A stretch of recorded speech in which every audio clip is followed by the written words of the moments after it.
안녕하세요. 저는 한 유통회사의 격리로 일하고 있는 30대 중반의 여자입니다. 저는 예전에는 결혼이 꼭 필요한 건가 라는 생각이 있어서 혼자 살 생각도 있었어요. 하지만 사람 생각이 계속 달라지듯이 저도 확고했던 생각이 시간이 지나면서 조금씩 달라졌습니다. 나이가 30대 중반이 넘어가다 보니 제 주변 친구들은 거의 결혼을 해서 아이도 있는데요. 가정을 이루고 안정적으로 사는 주변 친구들을 지켜보면서 저도 마음이 조금씩 달라지더라고요. 친구들 만나면 전부 결혼 생활 얘기, 아이 얘기하는데 저는 할 말도 없고 주변에서도 결혼 생각 없느냐고도 하고 그러다 보니 저도 점차 불안해지기 시작했습니다. 그래서 약간 등 떠밀리듯 소개팅도 받고 남자도 만나게 되었어요. 누군가를 진심으로 사랑하고 또 가정을 꾸리고 싶어서 결혼을 선택하면 좋았겠지만 그때 당시에 저는 그런 게 아니라 어떤 불안함과 조급증에 못 이겨 적당한 사람과 적당히 결혼을 하려고 했었달까요? 그렇게 상황에 떠밀려 그때 사귀던 남자와 급하게 결혼을 하려 했었습니다. 그 당시 만나던 남자는 나이는 저보다 3살이 많았고 중견기업 규모의 제조업 회사에서 사무직으로 일을 하고 있었어요. 저는 사원수 30명 정도의 유통회사에서 격리 회계 일을 하고 있습니다. 저희 회사는 회사 규모는 작은 편이지만 내실이 탄탄한 회사고 연봉이나 복지도 좋은 편이라서 직원들의 근속 연수도 긴 회사예요. 저도 학교 졸업 후 입사해서 지금까지도 잘 다니고 있고요. 남자친구도 저처럼 더 늦기 전에 결혼을 하고 싶어 했습니다. 저도 그러하다 보니 만난 지 1년도 안 돼서 결혼에 관한 이야기가 오가게 되었죠. 남자친구는 결혼 준비를 하게 되면 신혼집이나 결혼 비용 등 금전적인 부분이 가장 걱정이라고 했습니다. 하지만 저는 상대적으로 그런 부분에서는 좀 자유로웠어요. 왜냐면 저희 집은 상대적으로 좀 여유로운 편이었거든요. 결혼한다고 하면 저희 집에서는 적극적으로 집이든 혼수든 다 해주실 준비가 되어 있다고 했습니다. 물론 제가 직장 생활하면서 따로 모아둔 돈도 좀 있었고요. 하지만 그때는 그 정도로 구체적인 이야기까진 나오지 않았기에 일단 양가 부모님께 인사를 먼저 드리는 게 우선이라고 생각했습니다. 그래서 제가 예비시댁에 인사를 먼저 드리러 가고 그 후에 남친이 저희 집에 인사를 오기로 했죠. 그렇게 찾아가게 된 남친네 집. 저는 잘 보이고 싶다 보니 과일하고 꽃다발, 고급 와인도 함께 준비해서 갔었죠. 남친네 집은 평범한 중산층 정도였습니다. 그 집에는 남친의 부모님과 누나 한 분도 있었는데요. 누나는 이혼하고 집으로 다시 들어와서 산다고 했어요. 인사를 가기 전까지 막연하게 좋은 분들일 거란 기대가 있었습니다. 남친이 가족들에 대해 워낙 좋게 얘기했거든요. 근데 막상 가보니 남친에게 말을 들었던 것과는 좀 달랐고 저는 꽤나 불쾌한 기분까지 느껴야 했습니다. 남친 말만 들어보자면 어머님이 인자하시고 성격도 좋고 며느리 시집살이 시킬 만한 사람은 절대 아니다라고 했는데 막상 직접 찾아뵌 예비 시부모님과 누나분은 성격도 엄청 세 보이고 또 저를 그렇게 마음에 들어 하시는 눈치도 아니었습니다. 표정도 안 좋고 환영해 주시는 것도 별로 없었어요. 제가 사들고 간 과일하고 꽃다발 보면서 고맙다는 말 한마디 없이 대충 치워놓으셨고요. 저한테 딱히 궁금한 게 없으신지 물어보는 것도 없으셨죠. 저는 혹시 내가 마음에 안 드시나 대화도 제대로 안 나눠봤는데 내 인상이 별론가 여러 가지 생각을 하고 있었습니다. 그렇게 식사를 하게 되었고 저는 환영받지 못한 기분으로 꾸역꾸역 밥을 먹고 있었어요. 식사 중반 정도 됐을 때 어머님이 저를 보더니 물으시더라고요. 이름이 홍수지? 네. 우리 명언이랑은 1년 정도 만났다고. 네, 그렇습니다. 내가 듣기로는 명언이보다 3살 어리다고 들었는데 맞아요? 네. 근데 보기에는 그렇진 않네. 나도 명언이보다 연상인 줄 알았어. 어머님과 누나의 말에 저는 좀 멈칫했습니다. 제가 더 늙어 보인다는 뜻인가 싶었죠. 게다가 첫 만남인데 면전에 대고 아무렇지 않게 외모에 대해서도 까내리시더라고요. 사진은 전에 한번 봤었는데 그때는 늘씬하고 그런 줄 알았는데 실제로 보니까 키가 좀 작네. 160 정도 됩니다. 그러니까 좀 작아. 요즘 사람들 치고. 나는 좀 키 크고 늘씬한 스타일이 좋던데. 아담하네. 외모만 보면 키 클 것 같은데 의외로 작은 편이다. 그치 엄마? 그러니까. 황당했습니다. 이렇게 대놓고 제 키가 작니 어쩌니 하실 줄은 몰랐거든요. 그리고 뒤이어 그러시더군요. 34이라고 했죠? 나이는 좀 있는 편이네. 무슨 일 한다고? 유통회사에서 격리 회계일하고 있습니다. 격리? 아, 유통회사면 뭐 어디? 사만 유통이라고. 어디? 사만 유통이라고요. 처음 들어보는 데네. 거기 직원은 몇 명이나 되는 회사인데. 30명 정도 됩니다. 아휴, 작네. 어머님은 마음에 안 든다는 듯 한숨을 쉬며 고개를 살짝 가로저으시더라고요. 어머님의 행동에 저도 기분이 상하기도 하고 민망하기도 했습니다. 톡 까놓고 남친 다니는 회사도 저는 처음 들어본 회사기는 마찬가지였어요. 월급으로 쳐도 저랑 비슷했고요. 자기 아들도 뻑적지근하게 알아주는 회사 다니는 것도 아니면서 저를 면전에 대고 무시를 하니 기분이 좋진 않더라고요. 어머님은 한참을 깨작거리시더니 또 물으셨어요. 결혼할 때 뭐 얼마나 생각해요? 네? 결혼 비용 말이야. 아가씨네 집이 어느 정도 사는지 알아야 우리도 얼추 맞출 거 아니야. 어느 정도 해올 수 있어? 아, 제가 저금한 건 8천만 원 정도 됩니다. 저는 저희 부모님이 해주시는 부분에 대해선 따로 얘기하지 않고 제가 저금한 것만 말씀드렸어요. 그런데 나이가 있는데 많이 모은 건 아니네. 그러시는 겁니다. 너무 황당했죠.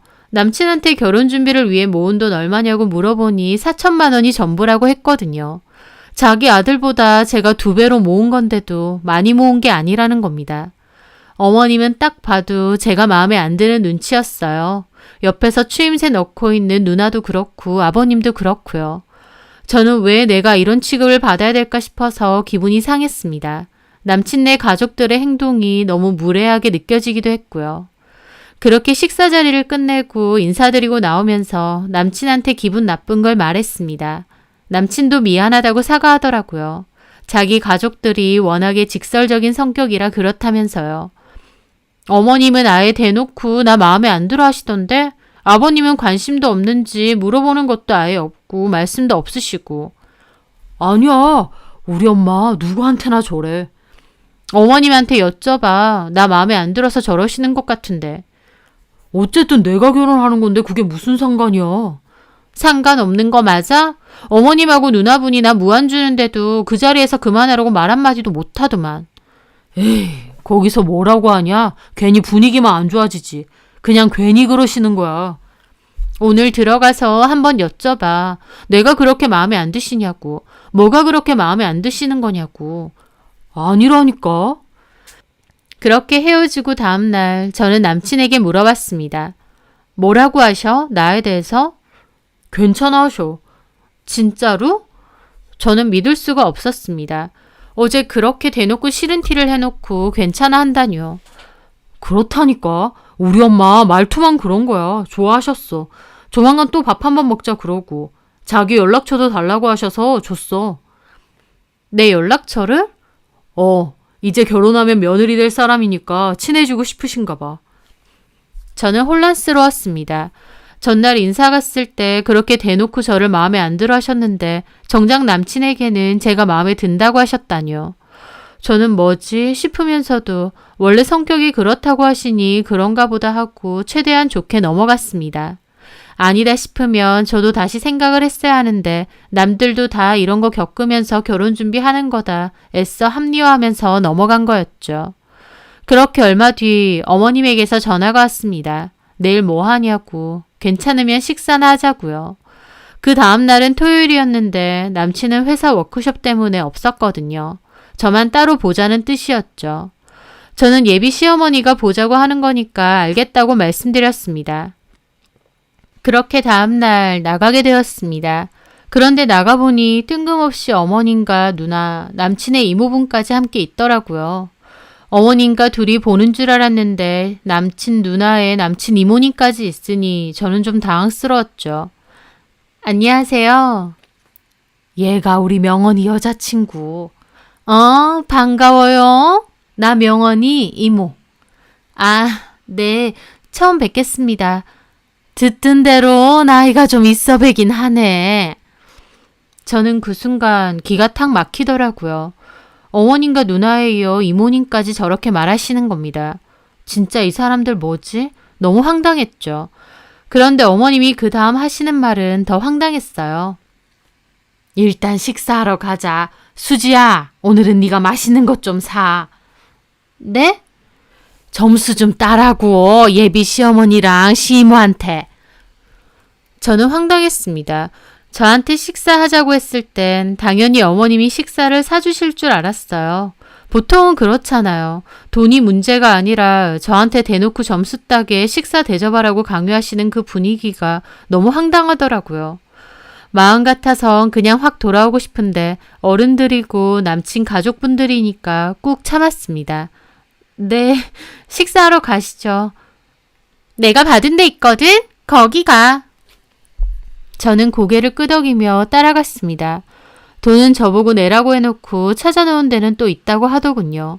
그런데요, 그렇게 찾아간 곳이 어딘 줄 아세요? 1인당 20만원짜리 코스가 나오는 오마카세 일식집인 겁니다.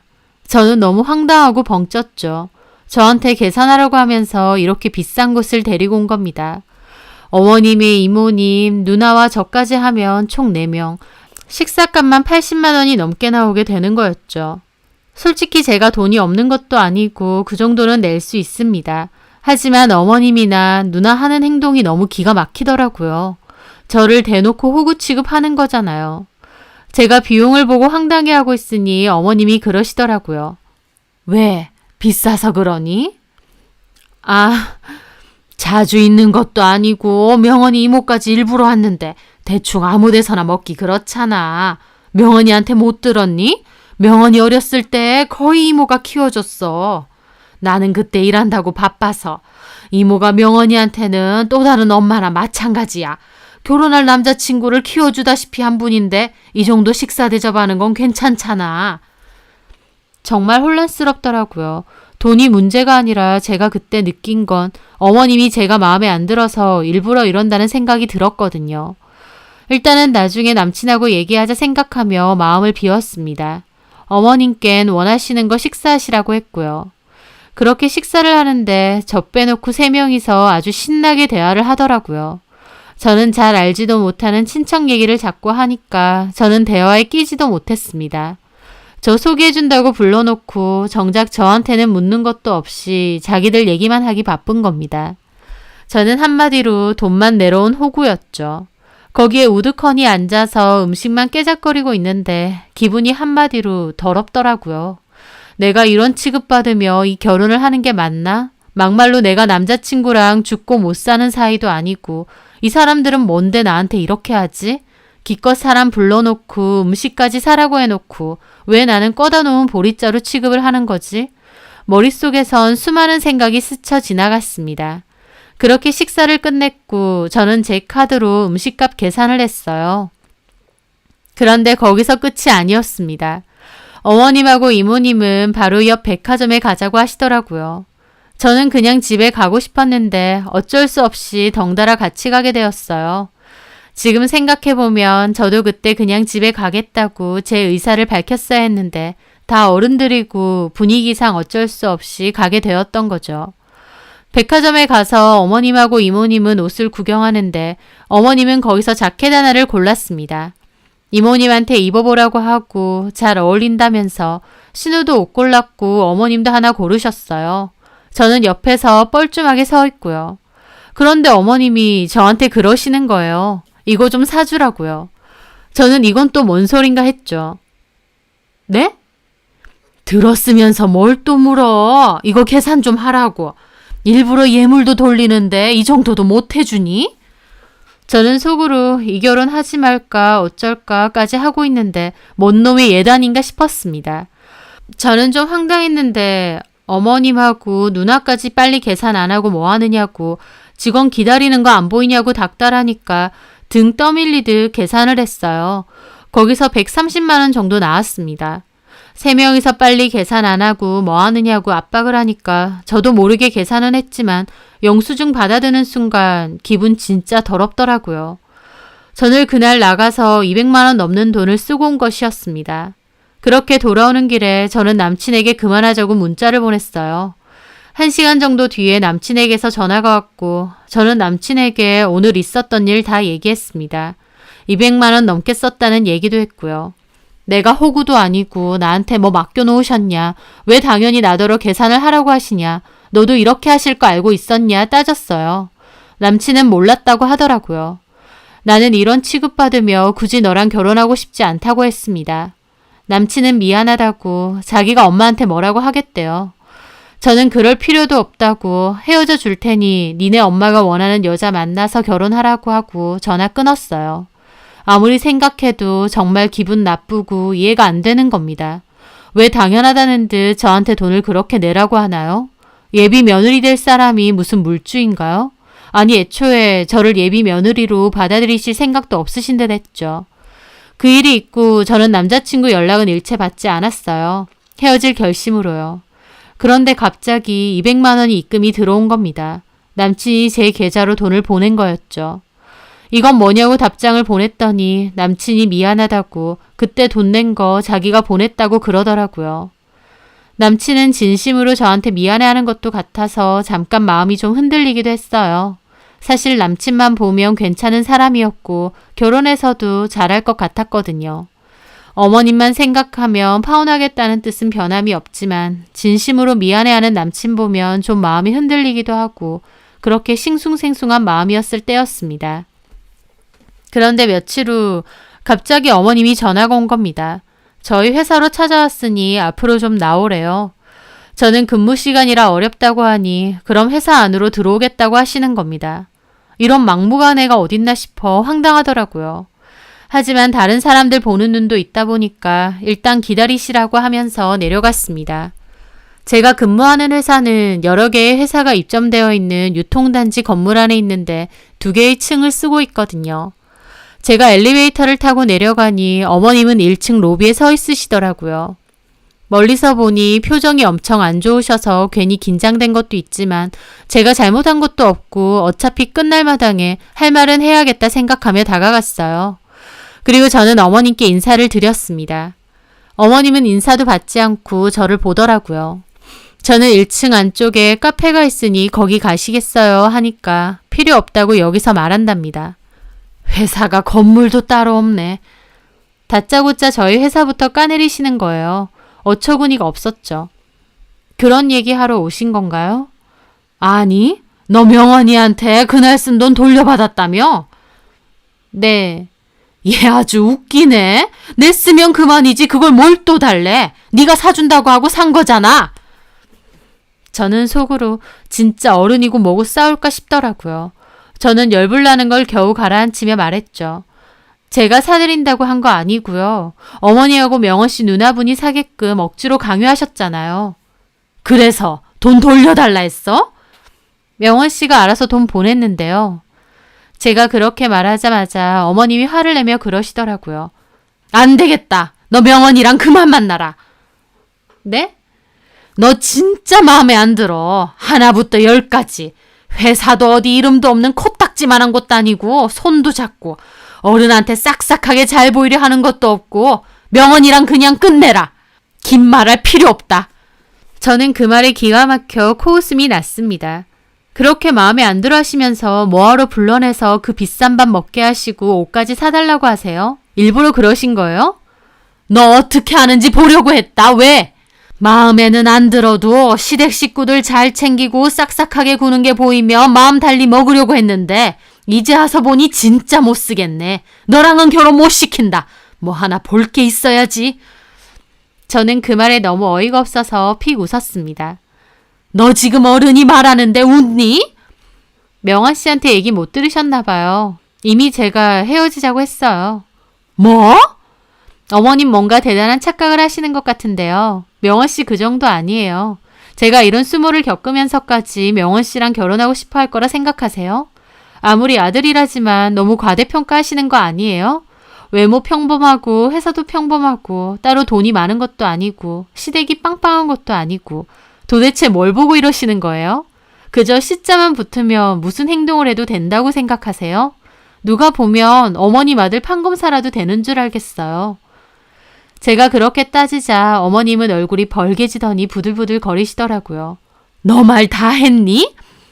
어머님이 너무 착각하고 계신 것 같아서 말씀드리는 거예요. 저 어차피 명원 씨랑 헤어질 건데요. 앞으로 행여나 명원 씨가 다른 여자 데리고 오면 이렇게 시어머니 노릇하려고 벼르지 마세요. 아들 그나마도 결혼시키고 싶으시면요. 저는 그렇게 제 할 말을 하고 돌아가려 했습니다. 그런데요. 갑자기 제 목이 뒤로 확 꺾이는 겁니다. 저는 깜짝 놀라 소리를 질렀어요. 알고 보니 어머님이 제 머리채를 뒤에서 잡아챈 거예요.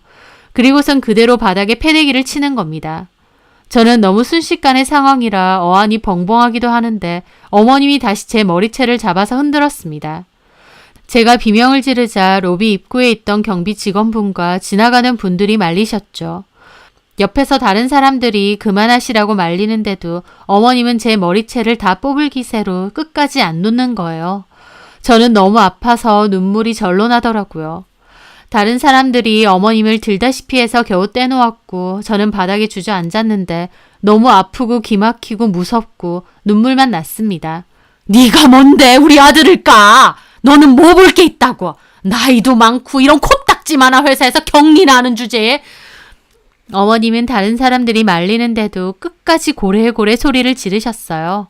우리 아들이 너보다 훨씬 잘난 집 잘난 애랑 얼마든지 결혼할 수 있거든. 어디서 별 볼 일 없는 게 그나마도 좋게 봐주려고 했더니 너 같은 애랑은 결혼 안 시켜. 그 순간이었습니다. 수지야! 누군가 제 이름을 불렀고 고개를 들어보니 아빠셨어요. 아빠는 기가 막힌 얼굴로 저한테 달려오시고 어머님은 저희 아빠가 갑자기 나타나니 황당한 얼굴로 보고 계시더라고요. 너 괜찮아? 당신 뭐야? 뭔데 내 딸을 이렇게 만들어? 아빠는 화가 머리 끝까지 나셔서 그렇게 고함을 지르셨어요.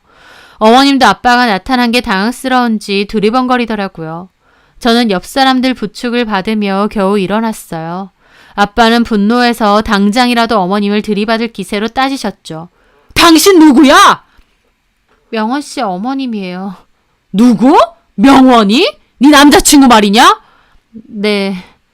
아빠는 황당한 얼굴로 어머님을 보셨죠. 어머님은 뻔뻔한 얼굴로 팔짱 끼고 딴 데 보고 계시고요. 근데 네 남자친구 엄마가 왜 네 머리채를 잡아? 그것도 우리 회사까지 쳐들어와서. 아빠는 화가 나셨는데 주변에 사람들이 너무 모이는 겁니다. 아빠 옆에 있던 강 부장님이 일단 보는 눈이 많으니까 여기서 말고 사무실 올라가서 얘기하자고 하시고요. 아빠는 남친 어머님에게 따라오시라고 했습니다. 그렇게 저희 회사로 올라왔어요. 저희 아빠가 사무실로 들어오니까 직원분들이 일제히 다 사장님 오셨냐며 인사를 했습니다. 실은 제가 다니는 회사 저희 아빠 회사거든요. 저는 학교 졸업하고 바로 아빠 회사에 입사해서 줄곧 일해왔던 거였고요. 어머님은 그 사실을 전혀 몰랐기 때문에 직원들이 일제히 아빠에게 인사하니까 좀 어리둥절한 얼굴로 두리번거리시더라고요. 그 와중에 저희 회사를 둘러보기도 하고요. 그렇게 사장실로 곧바로 갔습니다. 자리에 앉자마자 아빠는 화가 나서 씩씩거리며 따졌죠. 김군 어머니시라고요? 네. 우리의 머리채는 왜 잡으신 겁니까? 아니, 수지애가 대놓고 우리 아들 욕을 하니까 저도 화가 나서 그랬죠. 욕이요? 무슨 욕이요?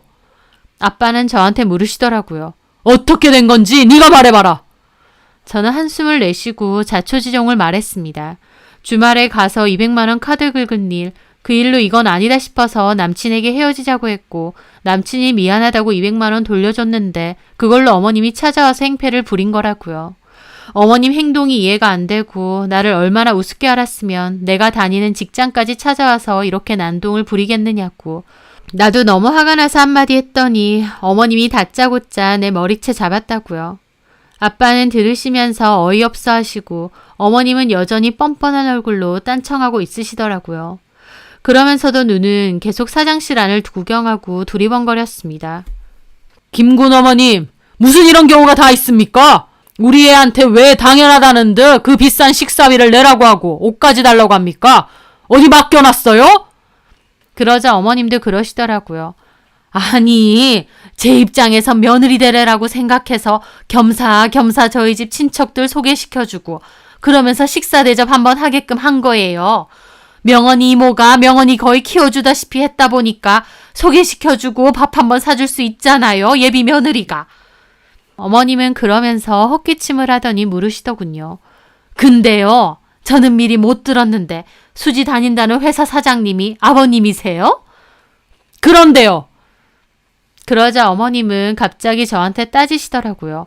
아니, 너는 이런 이야기는 왜 미리 안 하니? 아버지가 이 정도 회사 사장님이시면 없는 집도 아닐 텐데 왜 그런 얘기는 안 해? 어이가 없었습니다. 저한테 물어나 보셨어요? 저한테 관심도 없으셨잖아요.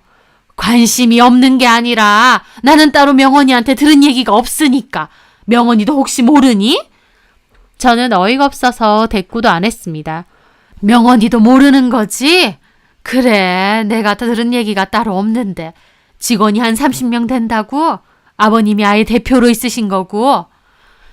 어머님은 아까와 달리 능글스럽게 미소까지 띠며 저한테 저렇게 말하는 겁니다. 좀 전까지 제 머리채 잡아놓고 이제 와서 능글맞게 웃는데 저는 진짜 미친 사람인 줄 알았어요. 저보고 듣도 보도 못한 작은 회사 다닌다고 욕할 땐 언제고 막상 저희 아빠가 이 회사 사장이라고 하니 분위기가 달라지더군요. 그게 뭐가 중요한데요? 제가 그냥 이 회사 다니는 경리면 무시해도 되고 사장 딸이면 무시하면 안 되는 건가요? 그런 게 아니라 결혼까지 약속한 사이면 양가 집안에 대해서도 어느 정도는 알아야 되는데 우린 들은 게 없어서. 참나. 결혼은 무슨 결혼이요? 좀 전에 제 머리채 잡으신 거 까먹으셨어요? 네가 대놓고 명언이 욕을 하니까 그런 거 아니야. 대화를 듣던 저희 아빠 옆에서 화가 나는지 부글부글 하시는 것 같더라고요. 이보세요, 김군 어머님. 제가 이 회사 대표면 뭐가 얘기가 달라집니까? 그쪽이 저희 딸 다니는 회사 쫓아와서 행패 부리고 머리채 잡은 사실이 달라지냐고요? 말이 나와서 말인데 우리도 김군 조건 들었습니다. 성에 전혀 안 차요. 그래도 우리 애가 좋아한다고 결혼하고 싶다 그러고 성실하고 착한 것 같길래 네가 하고 싶은 대로 하라 그랬습니다. 근데 김군 어머님은 제 딸을 이런 취급하세요? 본인이 원하는 조건이 아니라 생각해서요. 나 참, 우리 애가 오죽하면 김군 어머님한테 그런 소리를 했겠어요? 본인 자식 귀하면 남의 자식도 귀한 거지. 어디 회사까지 찾아와서 머리채를 잡고 난동을 피웁니까? 이거 절대 그냥 못 지나갑니다. 어머님은 아까 저한텐 고래고래 소리 지르며 잘도 따지더니 저희 아빠가 소리치며 뭐라고 하시니 말도 제대로 못하고 우물쭈물 하시더군요. 머리채 잡은 게 아니라 그냥 좀 얘기를 더 해야 되지 않나 싶어서 돌려 세운다는 게. 내가 아까 다 봤는데 뭔 헛소리예요. 로비에 CCTV도 다 있어요. 내가 당신 고소할 거니까 그런 줄 알아요. 어머님은 고소 얘기 나오니까 바로 돌변하시더군요. 아니, 무슨 고소입니까? 그래요, 내가 머리채 잡은 건 죄송합니다. 예수지야, 미안하다. 내가 아까 너무 흥분했어. 근데 너도 잘한 건 없잖아. 대놓고 자식 욕하는데 참는 부모가 어딨겠어. 너도 그건 잘못한 거야. 저는 기가 차서 대꾸도 하기 싫더라고요. 그런데 그 와중에도 어머님은 미안하다. 그러니까 너도 화 풀고. 내가 너 마음에 안 들어서 그런 건 절대 아니야. 그냥 며느리 되려다 보니까 편해서 그렇게 한 거다. 그러니까 너무 그렇게 마음 상해하지 말고. 며느리 되래요? 저 그쪽 며느리 될 생각 전혀 없거든요. 예, 그러지 말고. 내가 미안하다 하잖아. 사과 필요 없거든요. 아빠, 더 이상 얘기 들을 필요 없을 것 같아요. 내 생각도 그렇다. 김군 어머님, 이제 그만 나가주세요. 저희는 경찰서 가서 고소할 겁니다. 아니, 사돈. 사돈은 누가 사돈이에요? 내가 머리에 총 맞았어요? 당신 같은 사람하고 사돈 맺게? 당장 나가요. 아빠가 화가 나서 부르령을 치니까 어머님도 눈치 보더니 나가시더라고요. 저는 그 길로 아빠와 함께 나가서 병원 가서 진단서 끊고 경찰서도 갔습니다. 그날 저녁 남친은 자기 엄마한테 들었다면서 제발 좀 전화 받아달라 하더군요. 그렇게 망설이다 전화 받았죠. 남친은 받자마자 잘못했다고 빌더라고요. 미안해. 엄마가 도대체 왜 그러신지 모르겠어.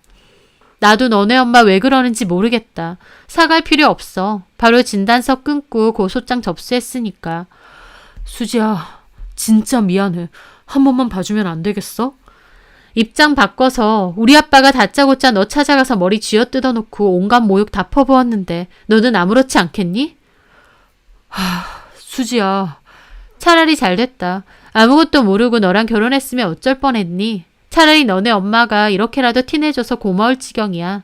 너네 엄마 나 진짜 마음에 안 들었나 본데 마음에 쏙 드는 며느리감 꼭 데리고 가라. 그리고 우리는 진짜 끝이야. 그렇게 전화 끊었는데 그 다음 날에는 남친 어머님도 전화가 왔습니다. 내가 진짜 미안해. 나도 순간 정신이 어떻게 됐나 봐. 됐습니다. 고소는 그대로 진행할 거예요. 그래, 고소는 그렇게 해. 네 화가 그렇게 해서 풀린다며. 근데 명언이랑은 헤어지지 마. 명언이가 너무 힘들어해. 저는 코웃음이 나더라고요. 이제 와서요. 저 싫어서 떼어내려고 그런 짓 하신 거 아닌가요? 저랑은 결혼 못 시킨다 하셨잖아요. 아니야. 그냥 우리 집 사람 될 거니까 편해서 그런 거라니까. 고소해. 고소해도 되는데 명언이랑은 결혼 마저 진행해. 내가 이제 진짜 하나도 간섭 안 할게. 어? 아버님한테도 잘 좀 말씀드리고. 어머님의 태도가 이해가 안 됐습니다. 저 마음에 안 드는 거 티내고 일부러 돈 쓰게 만들고 그것도 모자라 회사까지 쫓아와 머리채까지 잡았으면서 갑자기 돌변해서 자기 아들이랑 결혼하라는 거예요. 딱 봐도 저희 아빠가 저희 회사 사장인 거 알고 태세가 바뀌었나 싶더라고요. 그전까진 작은 회사 다니고 별 볼 일 없어 보이니까 자기 아들이 아깝다 생각해서 결혼 반대했는데 막상 저희 아빠가 회사 사장님이라 하니까 아쉬운 것 같았죠. 그렇게 생각하니까 더 어이없었습니다. 저희 아빠가 회사 사장이 아니면 그렇게 찾아와서 깽판 치고 머리채 잡아도 되나요? 상대 봐가면서 그런 행동을 한다 생각하니 더 치졸하게 느껴지더라고요. 혹시 저희 아빠가 회사 사장이라니까 저에 대한 생각이 달라지셨어요? 아니야, 무슨. 아닌 것 치곤 그전하고 대하는 태도가 아예 다르시잖아요. 어머님. 아니, 이제 어머님도 아니죠. 남남인데 무슨. 아줌마. 뭐? 아줌마? 네. 결혼도 파토 났고 이제 완전 남남인데 제가 계속 어머님 해드려야 되나요? 저 아줌마 아들이랑 결혼할 생각 눈꼽만치도 없거든요. 어머님 같은 시어머니가 있는데 제가 미쳤다고 결혼을 하나요? 원하시는 며느리상이 있나 본데 제가 장담할게요. 그런 며느리는요. 아줌마 같은 시어머니 있는 이상 절대 명원 씨랑 결혼 안 할걸요? 그리고 다시는 이런 연락하지 마세요. 고소장 갈 거니까 출석이나 똑바로 하시고요. 저는 그렇게 전화를 끊고 차단도 해버렸습니다. 로비 CCTV에는 남친 어머님이 제 머리채 잡는 거 다 찍혀서 증거로 냈고요. 남친은 제발 합의 좀 해달라고 저희 아빠 회사까지 찾아와서 무릎 꿇고 사정사정했습니다. 한때는 결혼까지 생각했던 사람인데 그렇게까지 하는 것도 보기 싫고 또 이 일로 어쨌든 계속 엮여있는 것도 싫어서 결국 아빠랑 상의 끝에 합의금 받고 끝내는 걸로 마무리했습니다. 남친은 자기 엄마의 미친 짓 때문에 돈은 돈대로 쓰고 결혼 파토나고 거기다가 잘못했다고 무릎 꿇고 빌고 다니게 된 셈이었죠. 남친은 나중에 저한테 미안하다 하면서 자기 엄마한테 너무 질리고 실망해서 고소건만 마무리되면 집이랑 연락 끊고 지낼 거라 하더라고요.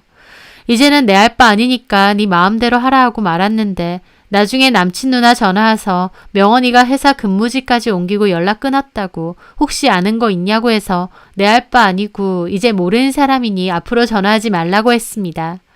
그 뒤로 그 집 식구들에게 더 이상은 연락 없고요. 그때는 진짜 똥 밟은 기분이고 나한테 어떻게 이런 일이 생겼나 싶었거든요. 근데 시간이 많이 지나고 보니 오히려 조상이 도왔다는 게 이런 건가 싶었습니다. 아니었으면 저런 미친 시댁 식구들이 있는 시댁으로 시집갈 뻔했으니까요. 그때는 이상한 조급증과 불안함 때문에 마음이 급해서 적당한 사람과 적당히 결혼을 해치우려고 했는데 시간이 지날수록 결혼은 그런 식으로 하면 안 된다는 것도 깨달았습니다. 오히려 그 이후 결혼에 대한 생각이 없어져서 다시 혼자 잘 지내다 보니 내가 그때 왜 그렇게 서둘렀나 싶더라고요. 남친 어머님도 며느리에 대한 욕심이 크신 분 같은데 본인이 예비 시어머니란 이유로 남의 집 딸에게 함부로 대하는 행동이 묵인되는 게 아니라는 걸 명심했으면 합니다. 저는 당분간은 결혼 생각이 없지만 행여나 정말 결혼하고 싶은 사람이 나타난다면 그땐 또 제 마음도 달라지겠죠. 하지만 그때는 조급하게 굴지 않고 오히려 더 신중하게 따지고 고심해서 결혼을 선택할 생각입니다. 누구도 살아줄 수 없는 제 인생이니까요. 제 사연 들어주셔서 감사합니다.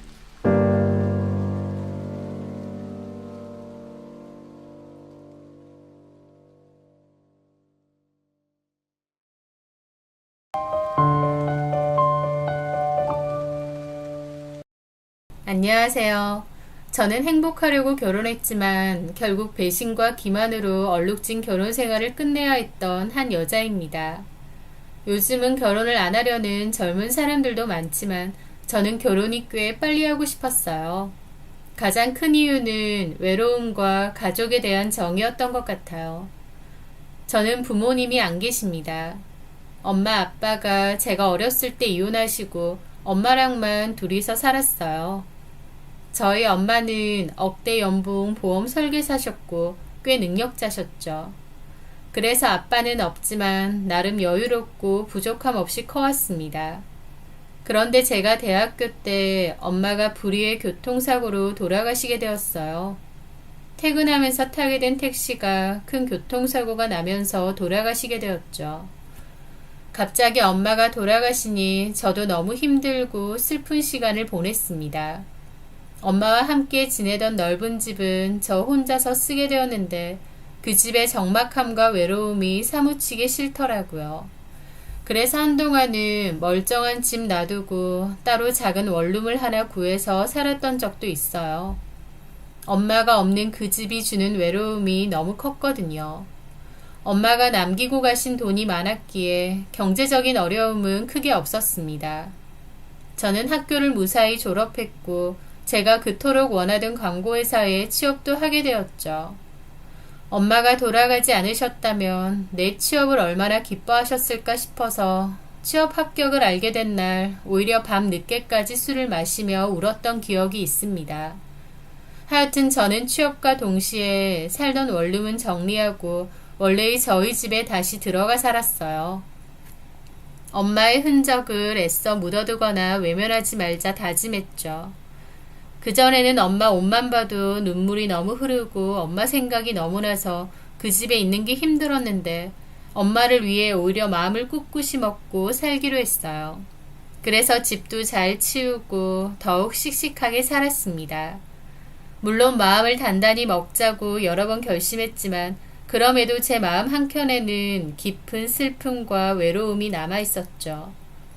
회사 생활도 바쁘고 나름 취미도 여러 가지를 하면서 정신없이 살았음에도 컴컴한 텅 빈 집에 들어오는 것이 참 싫더라고요.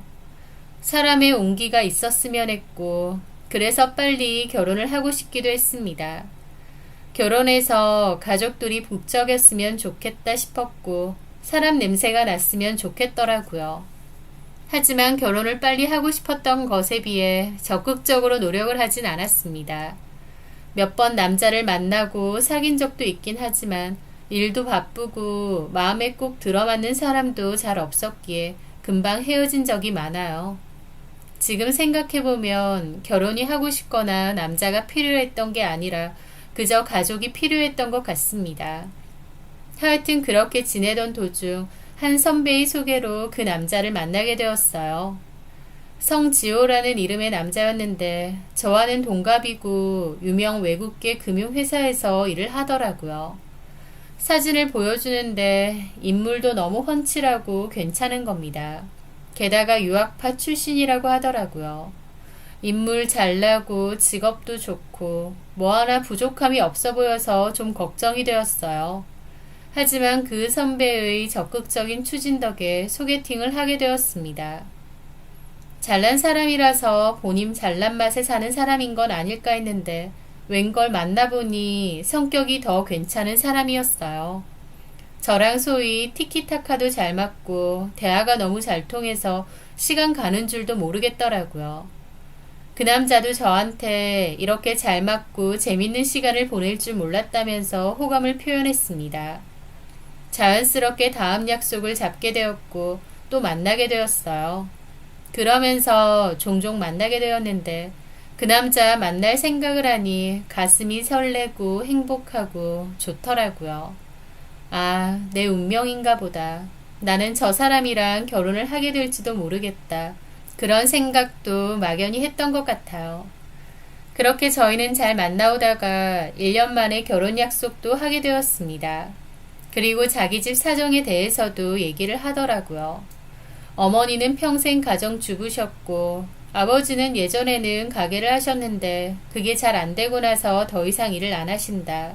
일을 안 하신 지 꽤 되었다라고요.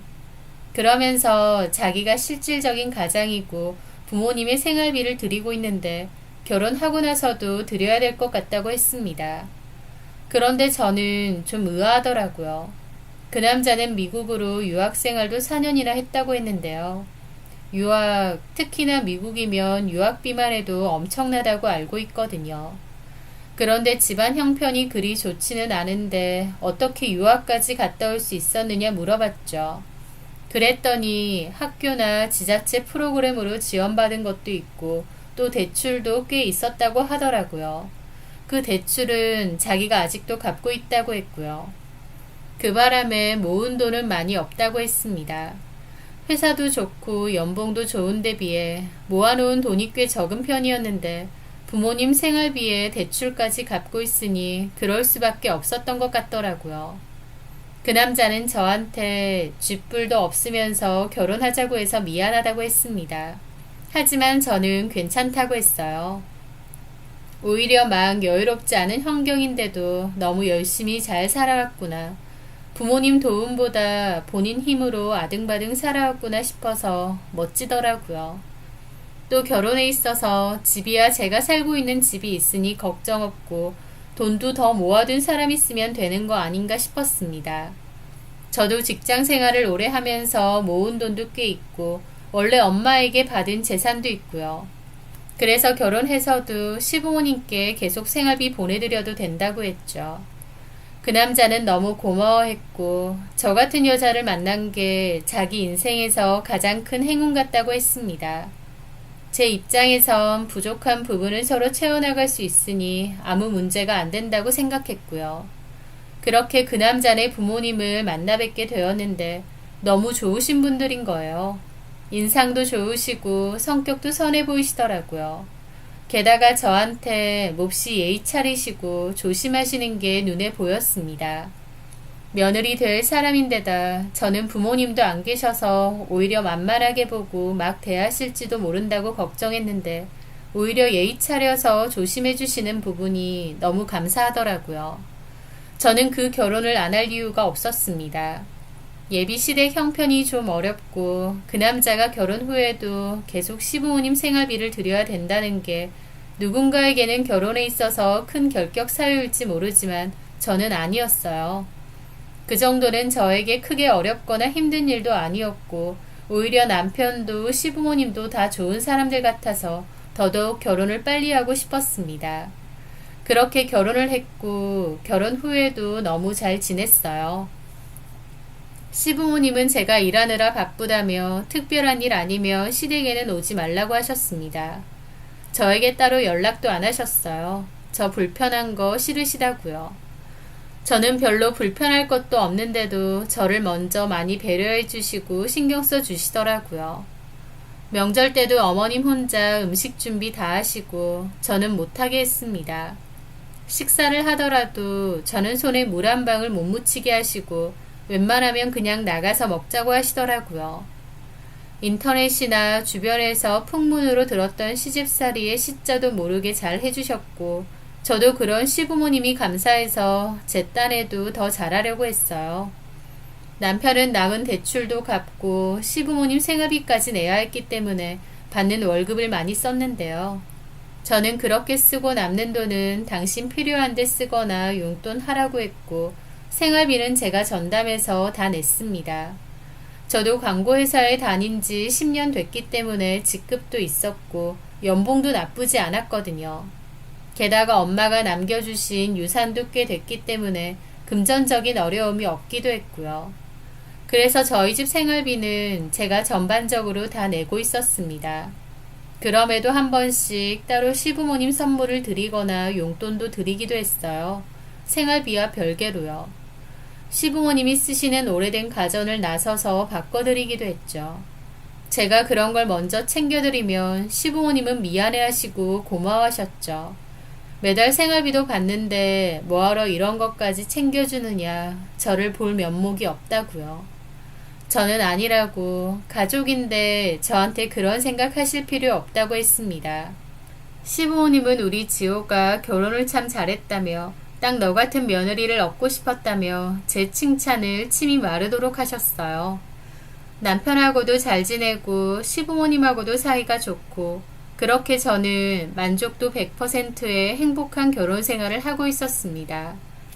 그렇게 결혼 8개월 정도 되었을 때 저는 임신을 하게 되었어요. 남편도 너무 기뻐했고 시부모님은 특히 말도 못하게 기뻐하셨죠. 아들이든 딸이든 다 좋다면서 저한테 고맙다고 하셨어요. 저도 너무 행복하더라고요. 제가 원하는 가족의 모습이 점차 완성되는 것 같았죠. 저는 남편에게 임신 기념 겸 시부모님 모시고 여행을 가는 게 어떻겠느냐 제안을 했습니다. 시부모님도 어디 잘 안 다니시니 적적하실 것 같기도 하고요. 남편은 좋은 생각이라며 시부모님께 말씀을 드렸는데 시부모님은 제가 임신 초기니까 어디 멀리 가는 건 안 될 것 같고 좀 가까운 근교에 있는 곳으로 갔다 오자고 하셨어요. 그래서 남편이 2시간 정도 거리의 펜션을 예약하게 되었습니다. 호텔로 할까 하다가 제가 이왕이면 풀밭이 있는 예쁜 펜션을 가고 싶다고 했거든요. 남편은 근사하고 멋진 펜션을 예약했고 사진을 보여드리니 시부모님도 좋아하셨어요.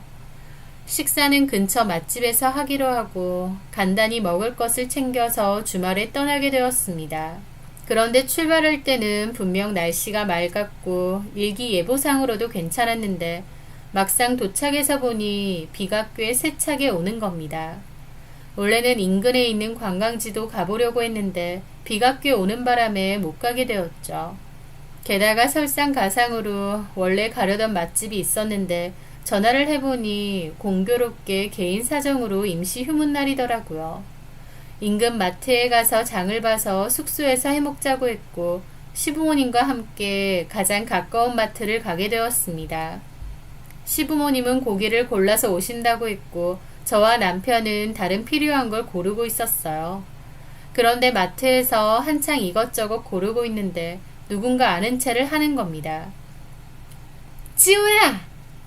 저희 남편 이름이 지호거든요. 누구지 싶어서 쳐다보니까 처음 보는 여자가 서 있더라고요.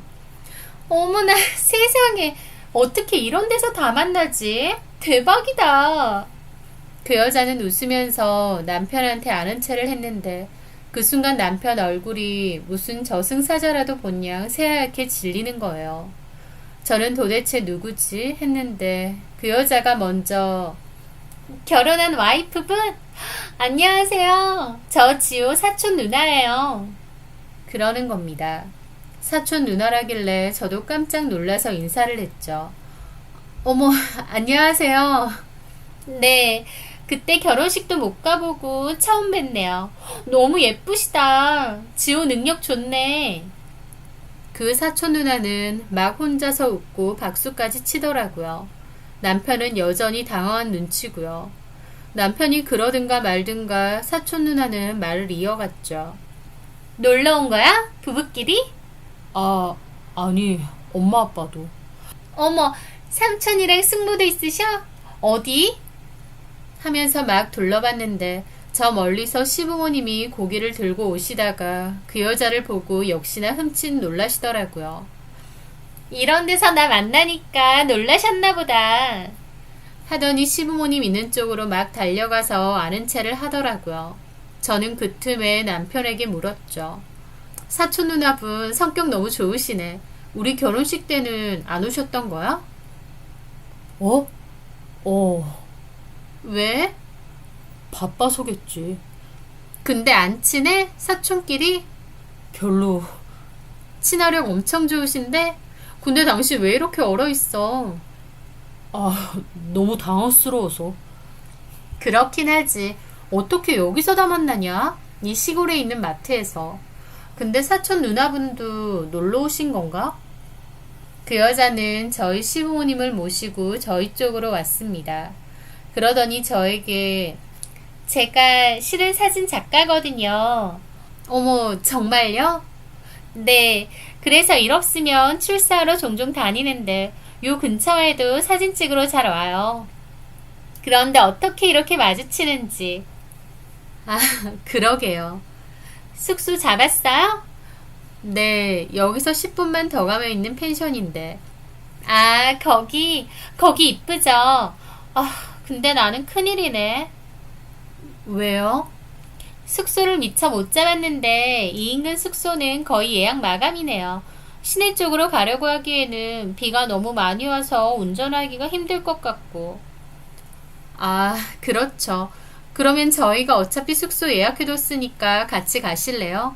독채 펜션이라 넓기도 하고 방도 많아요. 추가 인원이야 현장 결제하면 되는 거니까. 제 말에 그 여자는 화색이 돌더라고요. 어머, 그래도 돼요? 당연하죠. 남도 아니고 저희 남편 사촌 누나신데. 사촌 누나도 어쨌든 시댁 식구 중 하나니까 제 딴에는 잘 보이려고 그렇게 했습니다. 그런데 오히려 시부모님 표정이 별로 안 좋으시더라고요. 어머님, 아버님, 그렇게 하는 편이 좋겠죠. 글쎄, 여기 오다가 보니까 호텔하고 뭐 좀 있던데 그런 데서 묵는 게 낫지 않니? 서로 불편할 텐데. 숙모, 그런 데는 호텔이 아니라 모텔이에요. 여자 혼자서 모텔에서 자기는 좀. 그래서 저도 그랬죠. 그럼요. 게다가 지나가면서 보니까 시설도 너무 오래돼 보이고 외지고 여자 혼자 가서 묵기에는 좀 위험해 보여요. 그냥 저희 펜션 같이 가시는 게 나을 것 같아요. 고마워요. 지금 바로 갈 거예요? 네, 장도 다 봤고. 고마워서 이거 장 본 건 내가 계산할게요. 아, 아니에요. 괜찮아요. 이리 줘요. 그러면서 사촌 누나는 카트를 끌고 가더라고요. 저는 친척을 만났는데도 표정이 별로 좋지 않은 시부모님과 남편이 의아했습니다. 남편 말로는 너무 당황했다는데 이렇게 계속 당황할 일인가 싶기도 했죠. 그래서 한편으론 별로 사이가 안 좋은 친척인가 싶기도 했어요. 왜 친척들 중에서도 껄끄럽고 사이가 안 좋은 친척 사이도 많잖아요. 그런 건데 제가 눈치 없이 같이 숙소 가자고 한 건가 싶었죠. 그래서 숙소 도착하자마자 남편에게 슬쩍 물었습니다. 혹시 껄끄러운 친척 사이인데 내가 눈치 없이 데리고 온 거냐고요. 그랬더니 그런 건 아니랍니다. 그냥 자기나 부모님이나 놀라서 그런 것 뿐이라면서요. 어쨌든 펜션 자체가 크고 방도 여러 개라서 그 사촌 누나가 지낼 방도 있었어요. 다행이었죠. 간단하게 씻고 1층 주방에 모여서 식사 준비를 했습니다. 사촌 누나는 저희 어머님께 이것저것 잘 물어보시는데 어머님은 거의 단답으로 대답하시더라고요. 어머님은 평소에 잘 웃으시고 말도 부드럽게 하시는 분인데 왠지 그 사촌 누나에게는 차가워 보여서 의아했습니다. 하여튼 그렇게 다 같이 저녁 식사도 하고 이런저런 대화도 했어요. 저는 임신을 해서 못 먹지만 시부모님과 남편 마시라고 술도 준비해왔는데 시부모님은 너무 피곤하시다며 일찍 들어가 잔다고 하시더라고요. 술도 안 드시고요. 모처럼 놀러 왔는데 비가 오는 바람에 관광지는 가보지도 못하고 술도 안 드신다고 하고 분위기도 별로 안 좋은 것 같아서 좀 속상하더라고요. 하여튼 시부모님은 먼저 방에 들어가셨고 사촌 누나와 남편, 저는 남아 있었는데요. 남편도 몸이 안 좋다고 술을 잘 안 먹었습니다. 그러더니 자기도 감기 기운이 좀 있다며 들어가 자겠다고 하더라고요. 사촌 누나도 있는데 일찍 들어가 잔다고 하니 제가 괜히 민망하더라고요. 몸이 많이 안 좋아? 그래도 누나분도 있는데. 아까부터 좀 안 좋았어서 자기도 일찍 자. 누나도 일찍 자고. 그리고는 남편은 방으로 들어가 버렸습니다. 저는 좀 민망해서 사촌 누나 눈치를 봤는데 오히려 누나는 별 생각이 없는 것 같더라고요. 저도 들어가서 쉬고 싶기도 했지만 그래도 사촌 누나만 혼자 냅두고 들어가는 건 예의가 아닌 것 같아 어쩔 수 없이 자리에 좀 남아 있었죠. 사촌 누나는 혼자서 자작을 하더니 저에게 묻는 겁니다. 올케는 결혼해서 행복해? 아, 네. 지호가 잘해줘? 저는 그렇다며 웃었습니다. 올케도 참 정성이다. 시부모님 모시고 여행도 오고. 제가 실은 임신을 했거든요. 그래서 임신 기념차 여행을 온 거예요. 그런데 그 말에 사촌 누나는 아무런 말이 없이 술잔만 보고 있더라고요. 보통은 누군가 임신 소식을 전하면 그렇느냐 축하한다 정도는 얘기해 줄 텐데 그 누나는 아무런 대꾸를 안 하는 겁니다. 그러더니 지호 결혼한다고 해서 청첩장은 받았거든. 근데 일이 바빠서 결혼식은 못 갔어. 오늘 보니까 올케가 인상도 좋고 우리 지호랑 지호 부모님한테도 잘하는 거 보니까 마음이 놓여. 아, 좋게 봐주셔서 감사해요. 내가 좋게 보고 말고 할 게 뭐 있어. 내가 뭐라고. 그러더니 내 얘기 좀 해도 될까? 나는 전에 결혼 약속했던 남자가 있었어. 꽤 오래 만났어. 6년 정도? 네. 그 남자랑 동거도 꽤 오래 했는데 실은 내가 암에 걸렸어. 암이요? 어머 정말요? 저는 좀 놀랐는데 사촌 누나는 덤덤히 말하시더라고요. 지금은 완치 판정 받았어. 조심하곤 있지만 어쨌든 암에 걸리고 그 남자랑 헤어졌어. 내가 헤어지자고 했어. 내가 앞으로 어떻게 될지도 모르는데 그 남자를 잡고 있는 게 욕심 같았거든. 사랑했기 때문에 오히려 헤어지려고 했던 거지. 그런데 그 남자랑 그 남자 부모님이 그러대. 치료 열심히 받고 다 나으면 결혼하라고. 그러니까 마음 단단히 먹고 치료 열심히 받으라고. 서로 싫어서 헤어지는 게 아니니까 그렇게 말하신 거지. 그 집에서 나는 이미 며느리였고 그 남자의 아내나 다름없었거든. 혼인신고만 안 했다 뿐이지. 어쨌든 치료받고 돌아오라고 하니까 고맙더라고. 그래서 알겠다고 그랬어. 다 나으면 꼭 돌아오겠다고. 그리고 열심히 항암 치료받고 항암 치료라는 게 정말 힘들거든. 그래도 참고 견뎠어. 깨끗하게 다 나아서 돌아가서 그 남자랑 결혼도 하고 시부모님하고 잘 지낼 생각이었지. 그런데 그 와중에 그 남자는 결혼을 했더라고. 어머, 정말요? 내가 돌아오지 못할 것 같았대. 나으면 돌아오라고 해놓고 그냥 한 말이었던 건지. 내 입장에선 너무 기막히고 억울하지. 내 딴에는 그 남자를 너무 사랑했기에 힘들게 하고 싶지 않아서 헤어진 거였는데 정작 그 인간들은 내가 아프자마자 바로 나를 버리고 갈아탔더라고. 나도 그래서 후회해. 내가 암에 걸렸든 뭐든 헤어지지 말고 그 남자 꽉 붙잡고 있을걸. 왜 착한 병에 걸려서 헤어지자고 했나 싶고. 왜냐면 우리는 단순한 연인 사이가 아니었어. 내가 그 남자에게 물심양면 최선을 다했거든. 내가 돈이든 마음이든 뭐든. 그랬기에 그 인간들이 날 배신하고 모른 척하는 게 너무 슬프고 괴롭고 비참하고. 참 너무하네요. 상처가 크셨겠어요. 되돌리고 싶어.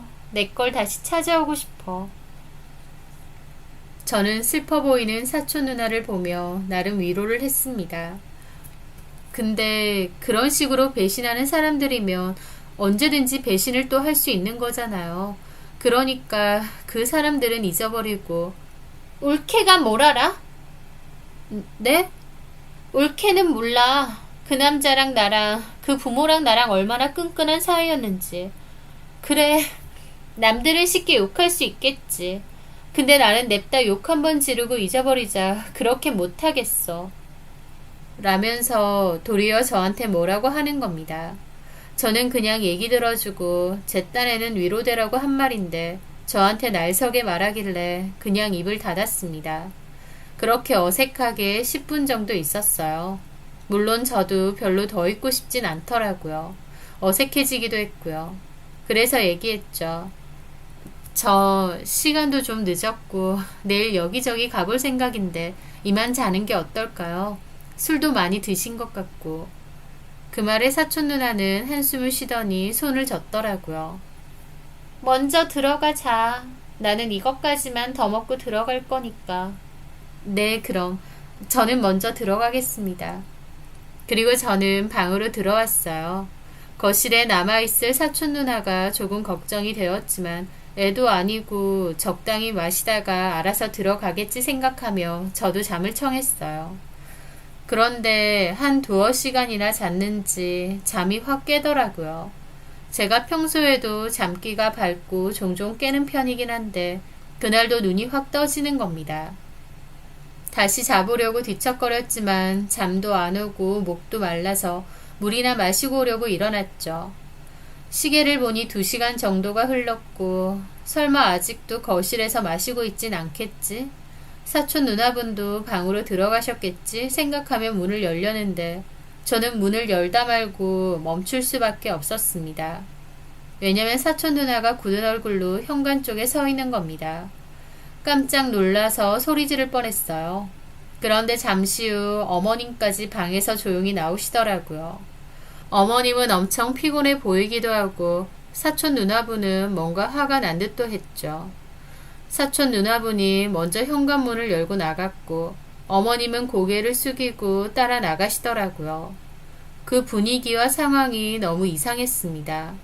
그때가 새벽 2시 정도 됐을 때인데 이 밤에 사촌 누나분과 어머님이 왜 밖을 나가시는 건지 그리고 왜 어머님 표정이 저러신 건지 도무지 이해가 안 되더라고요.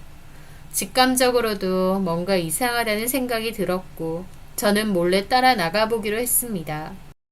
그렇게 밖을 나와보니 다행히 비는 그쳐있고 어머님과 사촌 누나분은 안 보이더라고요.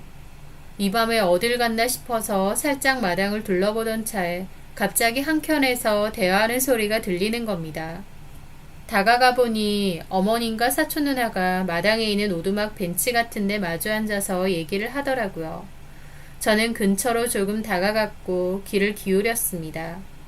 밤인데다 주변이 조용해서 대화 소리는 다 들리더라고요. 그런데 대화를 들어보니 사촌 누나분은 술도 좀 취해 있고 흥분하신 것 같았고 어머님은 잘못이라도 하신 듯 고개를 숙이고 계셨죠. 사촌 누나가 좀 격앙해서 얘기를 하는 거예요. 어머님에게 뭔가 화가 난 듯 했죠. 제가 여기까지 따라오게 만드세요? 연락 끊어버리면 제가 못 찾을 줄 아세요? 저 다 찾을 수 있어요. 어머님, 아버님도 찾아낼 수 있고 지호는 물론 지호 와이프까지도요. 연락 끊은 게 아니라 끊으셨잖아요. 제가 보낸 문자에 답장도 안 하고. 몰랐어. 연락 온 줄. 진짜 너무하신 거 아니에요? 저라고 여기 오고 싶어서 왔겠어요? 지호랑 저 여자랑 저러고 있는 거 제 눈으로 보는 심정이 어떻겠어요? 내 남자가 딴 여자랑 결혼해서 시시덕거리는 꼴을 직접 보는 게 어떻겠냐고요. 내 남자라니? 저는 너무 놀라서 심장이 덜컥 내려앉았습니다. 그럼 저 여자는 사촌 누나가 아닌가 생각했죠. 손발이 떨려오고 심장도 마구 쿵쾅거렸습니다. 미치고 팔짝 뛸 것 같아요. 가족들 다 깨워서 모조리 얘기해버리고 싶어요. 그렇게 할까요? 저 할 수 있는데. 진정 좀 해라. 어쩌실 생각인데요? 저한테 좀 기다려 달라면서요. 도대체 어머니 무슨 생각인데요? 이대로 젖도 없는 사람 취급이라도 할 거예요? 이렇게 놔두면 제가 포기할 것 같아요? 아니야, 그런 거. 나한테도 생각이 있어. 얘기해 보세요. 너 오랫동안 항암 치료 받는다고 임신 안 된다고 그랬지. 그런데요? 새아기, 아니 연하가 지금 임신했다. 알아요. 그 여자가 자기 SNS에 임신 사실 올려서 저도 알고 있었다고요. 그 말에 저는 온몸에 소름이 돋았습니다. 저 여자가 사촌 누나가 아닌 것도 너무 충격인데 제 SNS까지 알고 있었던 거예요. 저를 몰래 감시하고 염탐했던 거죠. 도대체 저 여자의 정체가 뭘까 하던 차에 문득 아까 그 여자가 푸념처럼 제게 했던 말이 떠오르더라고요. 6년 사귄 남자친구와 그의 부모에게 배신당했다는 얘기요. 그럼 그 남친이 내 남편이란 말인가? 그 순간 너무 큰 충격으로 배까지 당겨오더라고요. 저는 당장이라도 숙소로 돌아가 쉬고 싶었지만 도대체 무슨 얘기를 더 할까 싶어서 자리를 뜰 수가 없었어요. 애기 낳고 나면 최대한 이혼시키는 쪽으로 노력해보마. 이건 또 뭔 소린가 했습니다. 그 여자랑 이혼시킬 거라고요? 그래, 우리도 노력을 해보마. 대신 그 애는 너랑 지호가 키우면 되잖니. 너네 애도 없는데 그 애를 너네가 키우면 되잖아. 말은 쉽네요. 그 여자가 쉽게 이혼해 준대요? 애 주고 간대요? 방법을 찾아봐야지. 무슨 방법이 없겠니? 연하게 어차피 부모도 없는 애고 무슨 방법을 찾으면 찾을 수 있을 거야. 뭐 적당히 남자 있는 것처럼 꾸며서 뒤집어 씌워서 이혼시킬 수도 있는 거고 방법이야 많지. 어머님 그 말 진짜예요? 진짜 그 여자랑 이혼시키고 저랑 지호씨랑 결혼시킬 거냐고요? 그래, 그럴 생각이다. 솔직히 네가 우리한테 해준 게 얼만데 우리 그런 거 안 잊었어. 잊으시면 안 되죠. 지호씨 저렇게 좋은 회사 다니는 것도 결국 다 제 덕인걸요. 알다마다. 그것뿐이에요? 지호씨 유학비도 제가 다 냈고 어머님 아버님 생활비에 저희 부모님한테 정말 몹쓸 짓 한 겁니다. 저희 집 재산 다 퍼다가 어머님 아버님 그리고 지호씨한테 갖다 바친 거예요. 그렇게 지호씨 뒷바라지 한 거라고요. 아시죠? 말 안 해도 다 알지. 저는 어머님 아버님 그리고 지호씨 위해서 저 암 걸렸다고 했을 때 먼저 헤어지자고 했어요. 너무 괴로워도 그러자고 했다고요. 그런데 어머님 아버님이 뭐라고 하셨어요? 치료 잘 받으라고, 받고 꼭 돌아오라고, 돌아오자마자 지호랑 결혼하라고 그러셨잖아요. 그래. 저 그 약속 하나 믿고 이 약 물고 버텼습니다. 그렇게 버텨서 돌아온 결과가 이건가요? 그런 말이라도 하지 마시던가요. 어떻게 다른 여자랑 홀랑 결혼해버리고. 그래서 제가 그랬죠. 그럼 내가 쓴 돈이라도 내놓으라고. 그랬더니 나중에라도 저랑 결혼시키겠다고, 지금 여자랑은 이혼시키겠다고 하셨죠. 저 또 배신하시면 가만 안 있어요. 저 죽다 살아난 사람이에요. 이판사판이고요. 제가 뭘 할지는 저도 모르겠어요. 하여튼 저 여자가 애 낳고 1년 안에 반드시 이혼시키세요. 1년이요. 더 이상은 저도 못 기다려요. 어머님은 고개를 끄덕이셨고 그 여자는 자리에서 일어났습니다. 그 모든 얘기를 들은 저는 충격의 도가니 속에서 빠져나올 수가 없었어요. 다리가 후들후들 떨려왔고 뭘 어떻게 해야 할지 모르겠더라고요. 저는 비틀비틀 거리다가 그대로 바닥에 쓰러졌습니다. 머리가 핑핑 도는 것 같았고 그 후의 기억이 잘 안 나요. 다시 눈을 떠보니 병원이었습니다. 남편과 시부모님이 옆에 있었는데 그 인간들 얼굴만 봐도 구역질이 치밀어 오르더라고요. 그래서 일어나려는데 제가 정신을 잃은 사이 유산까지 했다는 걸 알게 되었습니다. 저는 남편과 시부모에게 배신당한 것도 모자라 충격으로 뱃속에 아이까지 잃은 거였죠. 너무 힘들었고 남편도 시부모도 용서할 수가 없었습니다. 저는 남편과 시부모에게 악을 질러가며 따졌어요. 내가 다 들었다고요. 니들이 뭔데 사람을 이런 취급하느냐고요. 절대 가만 안 있을 거라고 악에 받쳐 소리를 쳤습니다. 남편도 시부모님도 미안하다고 울면서 빌더라고요. 그때는 그 미친 여자 달래려고 한 말이지 진심이 아니라면서요. 그 여자한테 부모도 없는 저랑 이혼시키고 애 뺏을 거라더니 이제 저한테는 그 여자 달래려고 한 말이다 이러고 있더라고요. 저는 그 와중에 혹시나 싶어 핸드폰 녹음을 몰래 켰습니다. 그리고 남편과 그 시부모가 하는 말을 다 녹음했죠. 연아 너도 다 들었으니 알겠지만 그래 맞다. 사촌 누나 아니고 지호 예전에 사귄 여자애야. 집에 돈이 꽤 많아서 지호 유학비 도와준 것도 맞고 우리한테도 꽤 도움 준 거 맞아.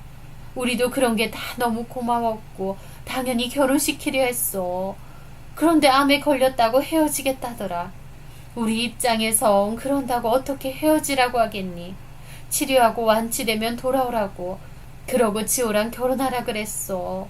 그러고 나서 연락이 끊겨서 몰랐어. 치료받다가 어떻게 된 줄 알았어. 그런데 다 잊고 지내려는데 너랑 지호랑 결혼 얘기 오갈 때 다시 연락이 온 거야. 자기 완치됐다고 지호랑 다시 결혼하겠대. 우리 입장에선 날벼락이지.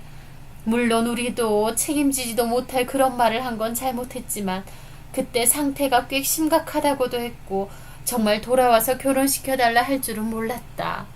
결혼시키고 나니까 앞으로 어떻게 할 거냐 그러길래 어쩔 수 없이 달래려고 이혼시키고 너랑 재혼시키겠다 그랬던 거야. 그 후로 수시로 연락하는데 애가 아픈 사이에 사람이 완전 달라진 거야. 예전엔 안 그랬는데 뭔 일이라도 낼 것처럼 눈빛이 변했더라고. 무슨 사이코처럼. 그런 애한테 시달린 나는 오죽하겠니. 그래서 어르고 달래가면서 있었던 건데 아무래도 안 되겠다 싶어서 연락을 끊었더니 어떻게 알고 우리 놀러가는 데까지 이렇게 찾아온 거야. 너한테는 사촌 누나니 뭐니 하면서 우리도 얼마나 소름이었는 줄 알아? 어머님의 말을 듣는데 헛웃음밖에 안 났습니다. 그래서 제가 아이 낳으면 저 이혼시키고 아이 키우라고 하신 거예요? 그냥 달래려고 한 말이라니까. 진심 아니야. 그래 여보, 나 그 여자랑 다시 잘 되고 싶은 생각 없어.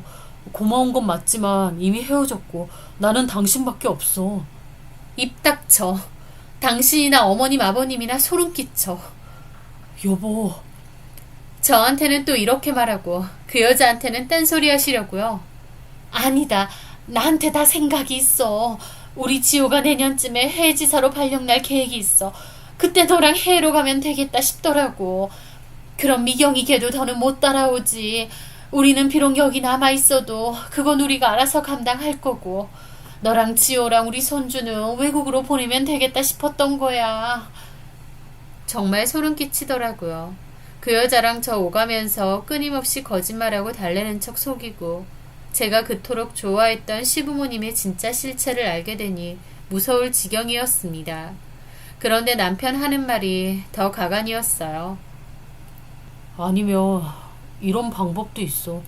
결국 우리 부모님이랑 내가 미경이한테 받은 돈 때문에 이러지도 저러지도 못하는 거니까 그 돈만 돌려주면 그 여자한테서 벗어날 수 있다고. 그래서? 자기가 갖고 있는 재산이 좀 있잖아. 그걸로 그 여자가 우리 부모님한테 준 생활비랑 내 유학비 계산해서 보내주면 더 이상 이렇게 끌려다니지 않아도. 그 말에 저는 실성한 사람처럼 웃음이 마구 나더라고요. 단체로 미쳤어? 나더러 그 돈까지 주라고? 내가 약 먹었니? 나 너랑 헤어질 거야. 근데 내가 왜 너랑 네 부모가 쓴 돈을 갚아줘야 돼? 여보, 그 여자가 미친 여자고 나랑 우리 부모님은 피해자야. 피해자 같은 소리 하네. 내가 보기엔 나하고 그 여자가 피해자야. 그 여자 속에서 등골 빨아먹고 팽했다가 이제 와서 이러지도 저러지도 못하는 것 같은데 너랑 네 부모가 왜 피해자야? 말 다 했어? 화난 건 알겠지만 말이 너무 심하잖아. 니들이 한 짓이 더 심해. 그 여자가 미친년이라고. 설령 그렇다 한들 당신들은? 그 여자가 미친년이면 당신들은 소름 끼치는 사기꾼들이야. 당장 꺼져. 당장 나가. 저는 악을 질러대며 남편과 시부모에게 주변에 보이는 것들을 닥치는 대로 던졌습니다. 꼴도 보기 싫었거든요. 그 배신감, 괴로움, 정말 말도 못합니다. 저런 소름 끼치는 인간들을 가족으로 알고 살았구나 싶고요. 저는 퇴원하자마자 변호사를 선임했습니다. 펑펑 울면서 있었던 모든 일을 다 얘기했고 변호사도 경악하더라고요. 저는 이혼 소송과 위자료 소송을 걸었습니다. 남편과 시부모에게까지도요. 그리고 나서 제가 한 행동은요. 그 여자에게 제가 녹음했던 녹음 파일을 주는 것이었습니다.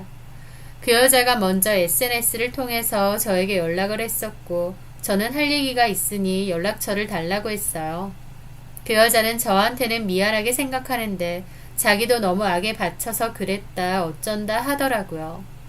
그러면서 다 들었으니 알겠지만 지호 씨랑 자기는 헤어질 수 없는 사이라며 어차피 유산도 했으니 그참에 이혼해달라고 요구하더라고요. 그래서 제가 그랬어요. 이혼해주겠다고. 그 인간 데려다가 살라고. 그런 미친 짓까지 버리면서까지 갖고 싶은 남자면 그렇게 하라고. 근데 이거 듣고도 그 남자랑 살겠다 어쩐다 얘기가 나올지 모르겠다고요. 그리고 그날 남편과 시부모와 제가 나눴던 그 대화 파일을 보내주었습니다. 그 대화 파일을 받은 그 여자는 더 이상 연락이 없었어요. 엄청 충격을 받았겠죠. 미친년이다, 사이코다, 돈 때문에 어쩔 수 없다, 내년에 애 낳고 외국으로 도망가 버려라, 그러면 지가 어떻게 찾겠느냐 등등 그 얘기를 들은 그 여자도 제정신이 아니었겠죠. 또다시 배신을 당한 거니까요. 저는 남편과 전 시부모가 너무 지긋지긋해서 하루라도 빨리 소송 끝내고 인연 끊고 싶은 마음뿐이었습니다. 열받아도 그냥 조용히 끝내고 싶었죠. 그런데 저와 달리 그 여자는 제가 보내준 녹음을 듣고 횟가닥 돈 것 같더라고요. 그 여자는 남편 회사에 찾아간다고 했습니다. 그리고 자기가 성지호와 성지호 부모에게 당했던 일, 썼던 돈 내역까지 다 써서 회사에 뿌렸다고 했어요. 그리고 자기는 또다시 배신 당했다면서 남편 앞에서 커터칼로 중내만에 소란까지 벌였답니다. 당연히 남편의 회사는 통째로 뒤집어졌죠. 게다가 그 여자가 커터칼로 난동을 피우다가 본인 손까지 그어서 피까지 나고 아수라장이었다고 했습니다. 결국 경찰에 구급차까지 왔다고 했어요. 그것뿐인가요? 그 여자는 남편의 회사 홈페이지에도 지속적으로 남편과 그의 부모가 한 짓에 대해서 올렸습니다. 남편은 그 여자를 고소하겠다고 했지만 그 여자는 얼마든지 고소당하겠다며 분풀이를 제대로 한 모양이더라고요. 결국 남편은 엄청난 소문에 시달리다가 회사를 그만뒀다고 했습니다.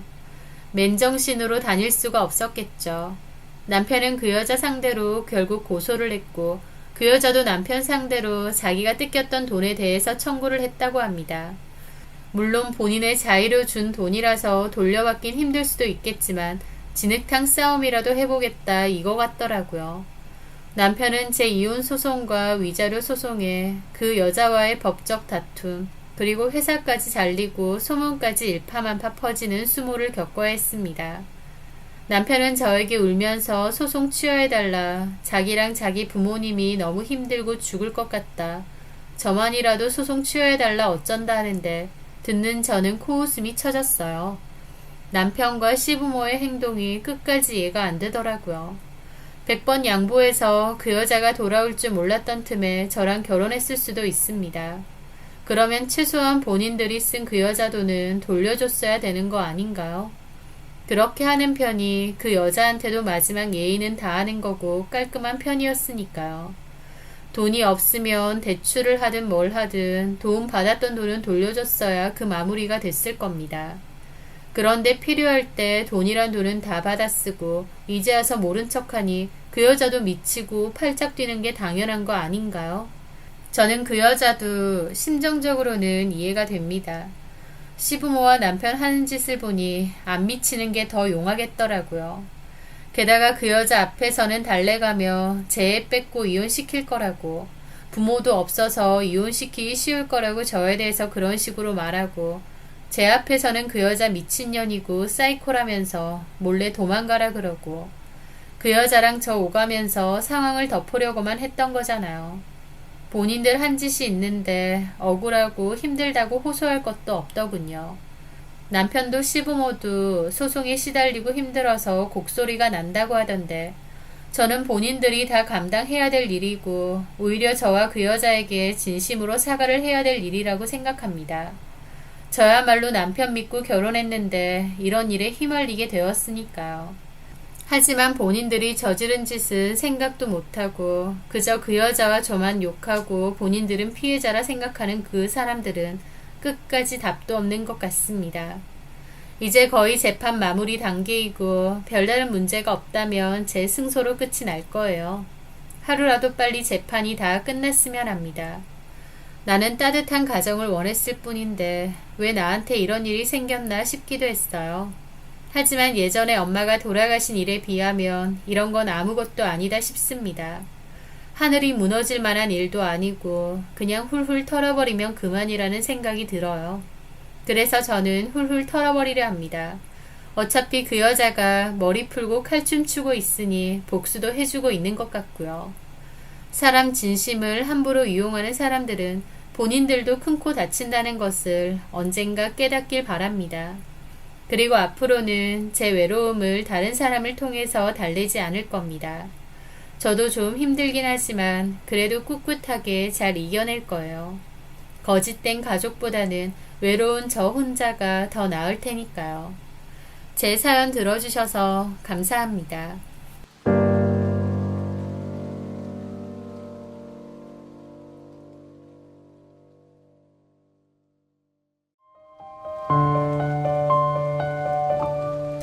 안녕하세요. 저는 고등학생 자녀를 둔 40대 후반의 여자입니다. 저희 남편은 소위 말해 사업병 말기였습니다. 결혼하고 5년 정도 지났을 때부터 이제는 회사 그만 다니겠다, 자기가 하고 싶은 사업을 하겠다고 했어요. 저도 직장을 다니고 있었고 남편은 그전부터 사업하고 싶다는 노래를 불러왔기에 그토록 원하면 해보라고 했습니다. 남편은 자기는 직장인 체질이 아니라 사업가 체질이라고 하면서 잘 될 것을 호언장담했죠. 하지만 사업이라는 게 그렇게 녹록한 일은 아니죠. 남편은 파스타 가게, 프랜차이즈 카페, 즉석 사진 매장 등 여러 개의 사업을 했지만 모두 다 실패했습니다. 처음 실패했을 때 그만뒀어야 했는데 남편은 다시 사업으로 일어나 보겠다며 보통 유명한 사업가들도 처음에는 이렇게 고배를 마신다고 큰 소리 치더라고요. 그래도 남편이라고 믿고 기다렸는데 세 번째 사업까지 망하고 나서 제가 울면서 그만 좀 하라고 말렸습니다. 수입이 일정치 않은 남편 대신 제가 생활비를 많이 전담해야 했는데요. 열심히 직장 생활을 했어도 남편 사업 실패 때문에 빚만 늘어나는 실정이었죠. 정말 힘들기도 했지만 그럼에도 남편을 이해하려고 노력했었습니다. 저 사람도 잘하려고 노력하는데 잘 안 되니까 어쩔 수 없다. 그래도 가족이니까 내가 품어줘야지 생각하면서요. 남편은 나름 열심히 했거든요. 그 노력을 알기에 남편 탓을 하지 않고 묵묵히 지켜봐 준 건데 세 번째 사업까지 실패로 끝나자 저도 너무 지쳤습니다. 남편과 그때쯤 많이 싸웠던 것 같아요. 그 전에 남편 사업이 잘 안 됐을 때도 오히려 괜찮다고 위로해주고 기 살려주려던 저지만 그토록 말리던 세 번째 사업까지 망하고 나니 너무 화가 나더라고요. 아이한테도 한창 돈 들어갈 일 많은데 저 혼자 너무 버거웠거든요. 그렇게 싸우고 한동안 냉전 상태로 지낸 적도 있지만 미우나 고우나 남편이고 가족이니 내가 잘 건사해야겠다 생각뿐이었습니다. 남편은 한동안은 일도 하지 않고 집에서만 지냈어요. 풀 죽어서 말도 잘 안 하고 지냈죠. 그 모습이 답답하기도 하고 측은하기도 하면서 한편으론 차라리 사업이니 뭐니 하지 말고 그냥 가만히 있었으면 좋겠다 싶기도 했습니다. 그러던 어느 날 저희 친정 부모님이 저를 호출하셨어요. 차서방은 어떻느냐 물어보셔서 그냥 집에 있다고 말씀드렸죠. 그랬더니 부모님이 말씀하시길 친구 지인분이 다른 지역에서 유명한 국수집을 한다고 했습니다. 엄마 아빠도 드셔보셨는데 그냥 국수가 아니고 그 사람이 개발한 국수인데 너무 맛있고 인기가 있을 수밖에 없다고 하더라고요. 그래서 엄마가 비법 좀 알려주면 안 되느냐 했더니 처음엔 거절했다가 나중에는 비법 전수해주는 교육비를 따로 주면 가르쳐줄 수 있다고 했답니다. 엄마 아빠는 차서방이 그걸 해보는 게 어떻겠느냐 하시더라고요. 저는 사업이라면 진절머리가 나서 안 한다 그랬어요. 하지만 엄마가 오히려 너네 빚도 많은 데다 혼자 회사 다녀서 어느 세월에 갚겠느냐고 차서방이 비록 사업 실패는 했어도 몇 번 해봤으니 사업 운영하는 방식은 잘 알 거고 손맛이 나쁜 편도 아니니 한번 생각해 보라고 하시는 겁니다. 저는 하고 싶어도 돈이 없다고 했더니 부모님이 노후 자금의 일부를 빌려준다고 하셨고요. 그래서 더욱 싫다고 했습니다. 부모님 노후 자금까지 손대면서 그렇게 무슨 또 사업을 하겠나 싶었죠. 하지만 오랜 고민을 해보고 또 부모님과 그 가게에 가서 식사도 해보았는데 정말 손님도 많은 데다 맛도 있고 멀리서도 찾아올 만한 이유가 있더라고요.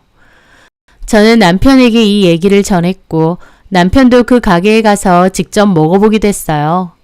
그러더니 한번 해보자고 자신 있다고 이게 마지막 기회 같다면서 엄청 간절해 하더라고요.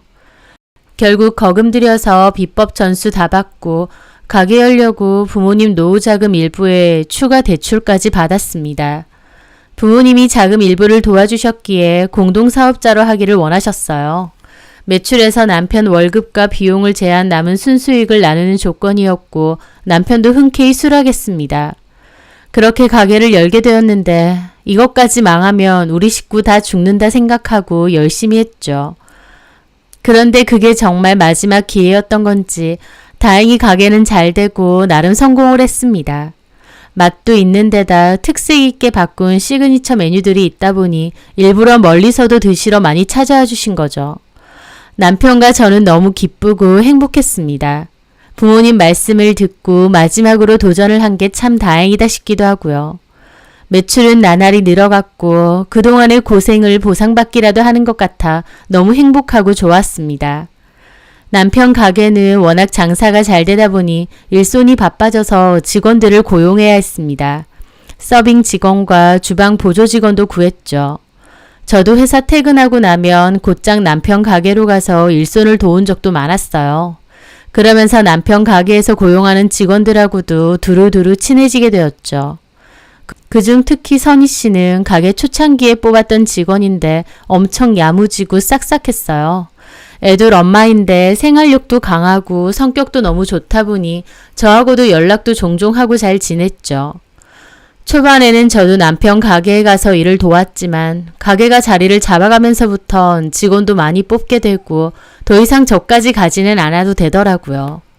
그래서 나중에는 그냥 한 번씩 들러서 식사하고 선희 씨랑 얘기 좀 주고받고 가는 정도만 했었죠.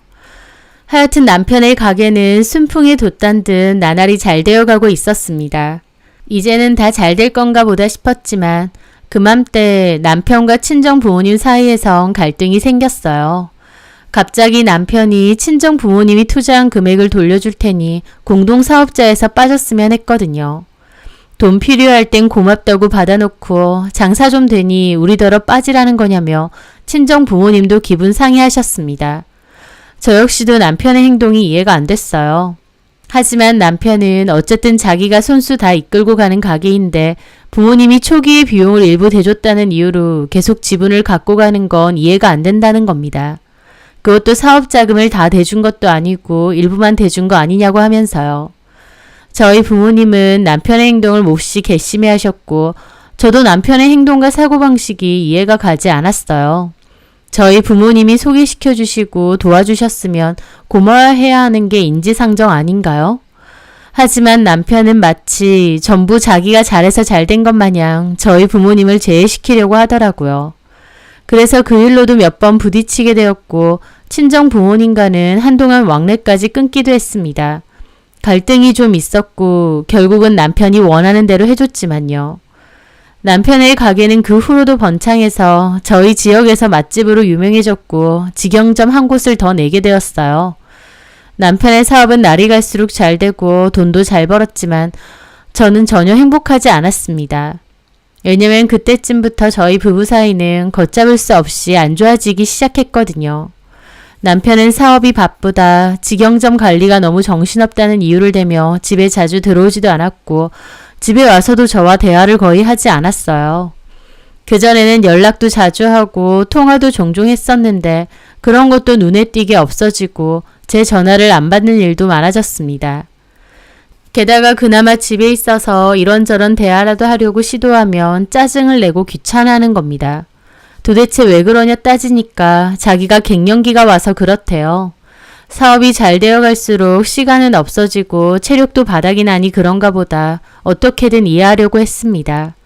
저는 어떻게든 남편의 행동을 이해하려 노력했지만 그런 저에게 돌아온 건 결국 남편의 이혼 요구였어요. 갑자기 무슨 이혼이냐 하니 대뜸 저와 저희 부모님께 받은 상처가 너무 크답니다.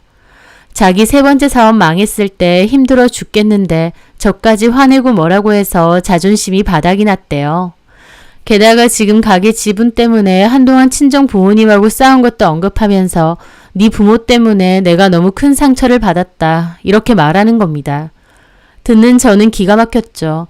애초에 사업 아이템도 저희 엄마가 도와주신 거고 집에서 노는 사위 안타까워서 부탁까지 하면서 비법 전수받게 도와주신 거 아닌가요? 게다가 사업 자금도 일부 도와주셨고요. 그런데 남편은 한다는 소리가 고생은 자기가 다 하고 장모님 장인어른은 돈 거저 얻으려고 한 거 아니냐는 겁니다. 당신 사업이 잘 될지 안 될지도 모르는데 우리 엄마 아빠가 돈을 거저 먹으려고 했다고? 사위 위해서 도와준 걸 이제 와서 그렇게 얘기한단 말이야? 좀 솔직해져 봐. 교육하러 다니고 가게 열거부터 해서 하나부터 열까지 다 내 손으로 했어. 고생은 내가 다 했다고.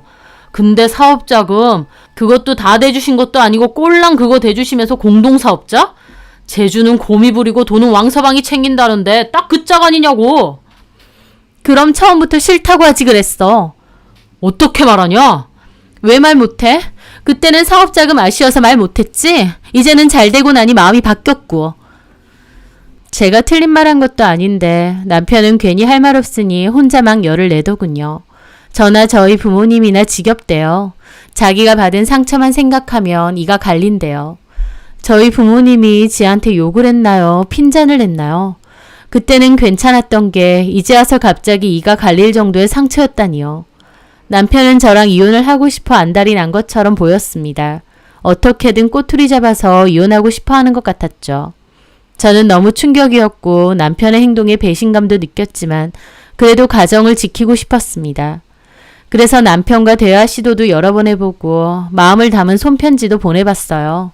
하지만 그 모든 노력은 허사였습니다. 남편은 저와 이혼하고 싶다는 의지가 몹시 강했거든요. 저는 남편이 저렇게 이혼을 요구하는 걸 보니 혹시 여자가 생긴 게 아닌가 싶었습니다.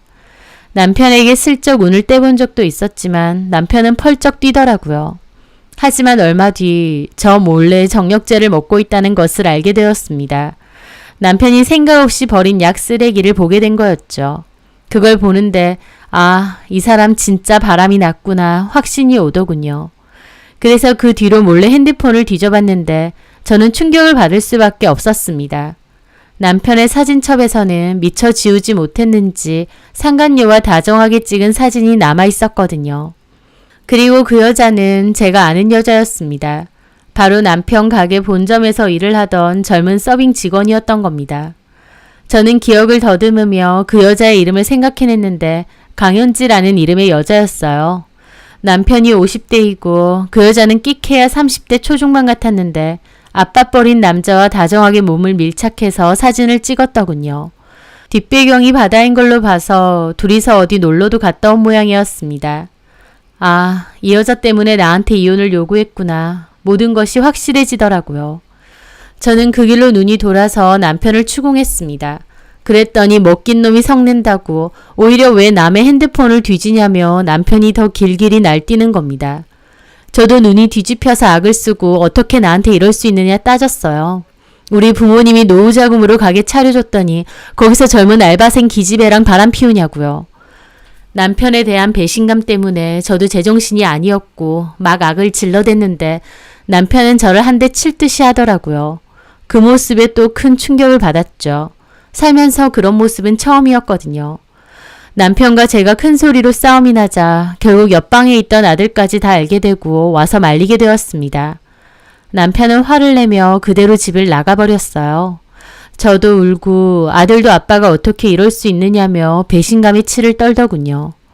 남편은 그 길로 집을 나갔고 제가 가게로 찾아갔지만 저를 피하는 듯 했습니다. 그 과정에서 가게에서 일하던 선희 씨가 무슨 일이냐고 해서 저는 강현지라는 직원 있느냐 물어봤죠. 선희 씨 말로는 그만둔 지 2주일이 넘었다고 하더군요.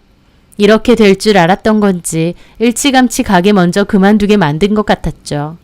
저도 이대로 당할 수만은 없어서 상간녀 소송도 진행했습니다. 그런데 오히려 남편은 상간녀의 소송비까지 다 대주는 것 같더군요. 그 상간녀는 처음에는 저를 피하는 듯 했지만 나중에는 아주 뻔뻔하고도 당연하게 가게에 오고 사모님 행세를 했습니다. 남편도 거리낄 게 없어 보였고요. 그 과정에서 남편과 상간녀를 저희 아들과 제가 찾아갔는데 상간녀 보는 앞에서 제 아들을 밀치고 너네 엄마랑 가라고 소리까지 지르는 겁니다. 상간녀는 그 모습을 팔짱까지 끼고 아무렇지 않게 보고 있고 아무리 여자한테 눈이 돌았다고 해도 그렇지 저게 사람 새끼인가 속이 뒤집히고 피눈물이 났습니다. 아들의 상처도 너무 컸고요. 그 뒤 남편은 이혼을 요구하며 생활비도 학비도 더 이상은 못 내겠다고 하더라고요. 제가 상간녀 소송을 걸었기에 그 위자료 때문에 못 주겠다는 개소리를 하면서요. 그러면서 저한테 한다는 소리가 위자료 받은 걸로 애 학비 내래요. 저는 괴물이 되어가는 남편을 보며 또 상처받는 아들을 보며 정말 죽고 싶은 심정이었습니다. 차라리 받을 거 제대로 받고 그냥 갈라서자 결심을 하게 되었죠. 아무리 서류상이라고 해도 저런 인간과 더 이상 부부관계로 남아있고 싶지 않았거든요. 저희 부모님은 당신들이 괜히 사업하라고 해서 이 사단이 난 거 아니냐며 자책하셨는데 그 모습에 저는 더 죄송하고 힘들었습니다. 저도 받을 거 제대로 받고 이혼하겠다 결심하고 준비하던 와중 선희 씨한테 연락이 왔습니다. 선희 씨는 그 여자가 아예 대놓고 가게에서 사모님 행세하고 다른 직영점도 그 여자가 관리하고 있다며 사장님한테도 실망이고 들어온 꼴 보기 싫어서 그만둘 거라고 했습니다. 그러면서 저보고 살이 너무 빠졌다고 많이 힘드시냐 안타까워 하더라고요. 저도 위로해줘서 고맙다고 곧 이혼할 거라고 얘기했습니다. 그런데 선희 씨가 하는 말이 좀 뜻밖이었어요. 그래요 사모님 받을 거 받고 싹 이혼해버리세요. 내가 보기에 사장님하고 그 여자 절대 오래 안 갈걸요? 라는 겁니다. 저는 그게 무슨 말이냐고 했죠. 그랬더니 선희 씨가 강현지 그 여자 일할 때도 완전 근무태만이었거든요. 다른 사람들 다 바빠 죽겠는데 자꾸 일하는 시간에 밖에 나가고 지각하고 한 번은 다 같이 오픈 준비하는데 또 나가길래 어딜 자꾸 가나 따라가 봤거든요. 근데 왜 남자랑 얘기 중인 거예요? 남자? 네, 딱 봐도 보통 사이는 아닌 것 같더라고요. 그래서 내가 나중에 물어봤죠. 왜 근무 시간에 자꾸 나가느냐고. 그랬더니 자기가 그런 것까지 저한테 설명해야 되느냐 화내는 거예요. 저보고 네가 사장이냐고 하면서요.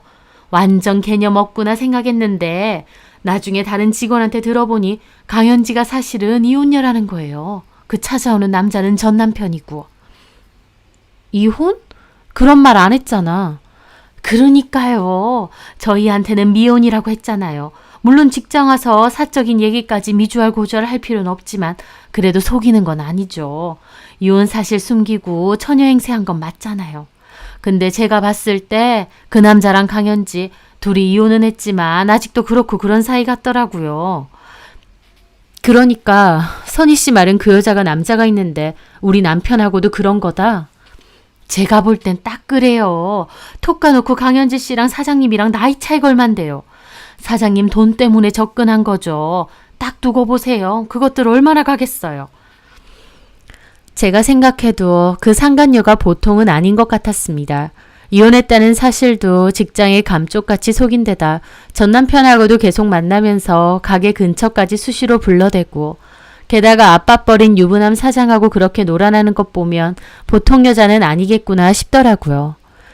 그래, 그런 인간이랑 어디 한번 살아봐라 싶었고 그 더러운 시궁창에서 발을 빼야겠다 싶었습니다. 저는 남편에게 이혼해 줄 테니 협의하자고 했죠. 제가 이혼해준다고 하니 남편 신나서 한달음에 집으로 오더군요. 그 모습이 정말 구역질 나기 싫고 저런 인간을 이때까지 남편이라 믿고 살았구나 싶었죠. 어쨌든 남편과 재산분해를 관한 이야기를 나누게 되었습니다. 남편 사업이 한창 잘 될 때 큰 평수의 브랜드 아파트로 이사를 갔었는데 집 시세가 꽤 되다 보니 이 집을 제가 갖기로 했어요. 남편은 어차피 장사 잘 되는 가게가 2개나 있다 보니 쿨하게 저한테 집은 넘기더군요. 그렇게 집은 제가 갖기로 하고 협의이혼하기로 했습니다.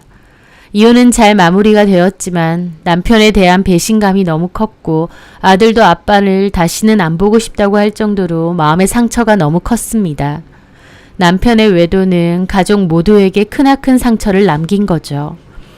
하지만 이혼 후에도 계속 남편과 그 상간녀만 생각하면 저만 미칠 것 같아서 애써 지우고 제 생활에 집중하려 했습니다. 아들과도 대화를 많이 하며 이해할 수도 용서할 수도 없으니 그냥 없던 사람처럼 무시하고 살자고 했고요. 아들도 그러겠다고 하더군요. 그렇게 저는 제일 열심히 하고 아들도 원하는 대학 진학을 목표로 열심히 공부를 했죠. 시간이 약이라고 시간이 지날수록 아들과 저도 남편 없는 생활에 익숙해졌습니다. 또 제 소유의 아파트가 시세가 많이 오르기도 해서 당장 팔 건 아니라도 좋더라고요. 다만 아들이나 저나 전 남편의 가게가 있는 쪽으로는 근처도 안 가긴 했습니다. 저는 가게를 그만둔 선희 씨와는 한 번씩 연락을 주고받거나 시간 되면 커피도 한 잔씩 하면서 언니 동생 사이로 지내게 되었어요. 선희 씨도 가게를 그만두고 다른 가게에 취업을 했다고 했고 새로운 가게에서는 매니저까지 달며 열심히 일하고 있더라고요. 그렇게 이혼 후 시간이 몇 년 흘렀는데 하루는 선희 씨가 급하게 좀 보자는 겁니다. 그렇게 만나게 됐는데 선희 씨로부터 충격적인 전 남편과 그 여자의 근황을 알게 되었습니다. 선희 씨도 우연히 만난 전 가게 동료한테 들었다고 했어요. 전 남편의 가게 두 곳 중 직영점 하나는 이미 폐업을 하고 나머지 하나 남은 본점도 팔이 날리고 그저 그렇다는 겁니다.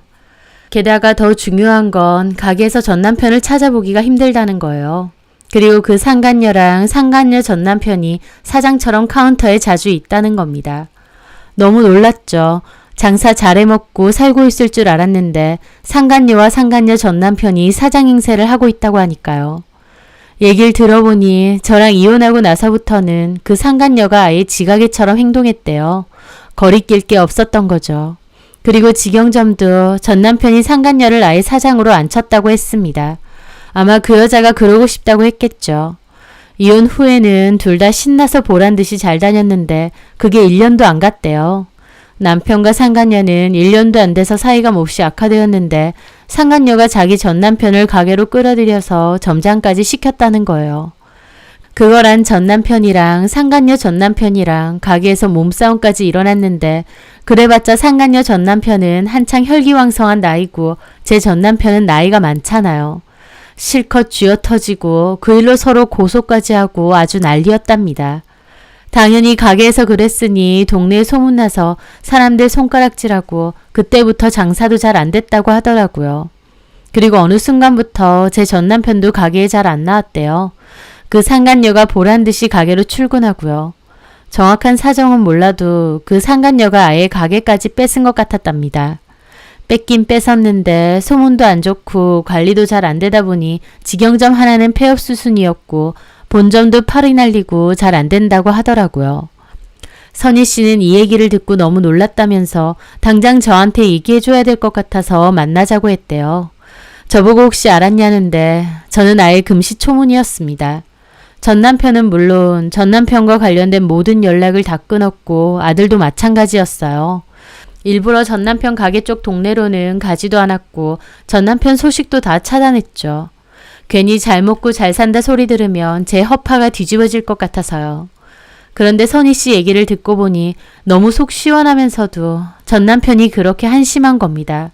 고작 그렇게 살려고 그 난리를 치고 본처며 자식까지 내팽개쳤나 싶고 쌤통이다 싶으면서 그 어리석음에 저와 아들이 흘린 눈물을 생각하면 열불이 나기도 하고 그렇더라고요.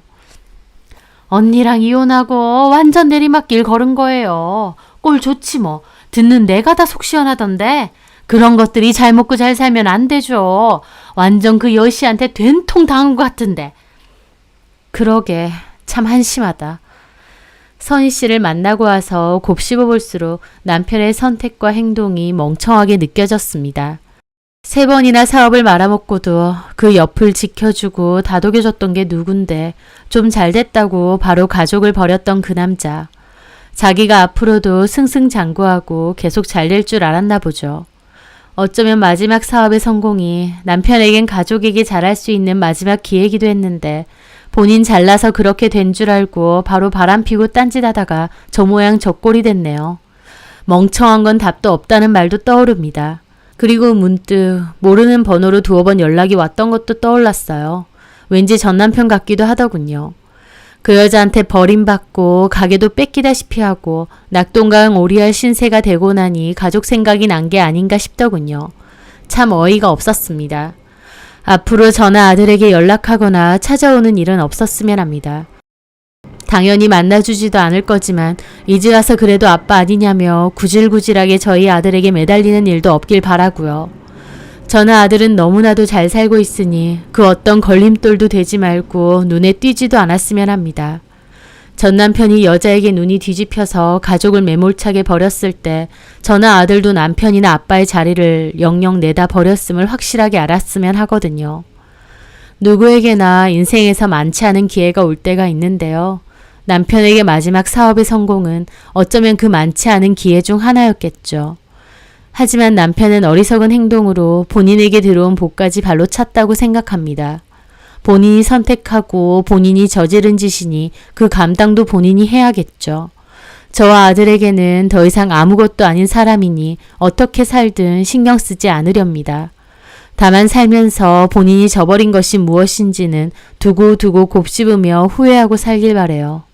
제 사연 들어주셔서 감사합니다.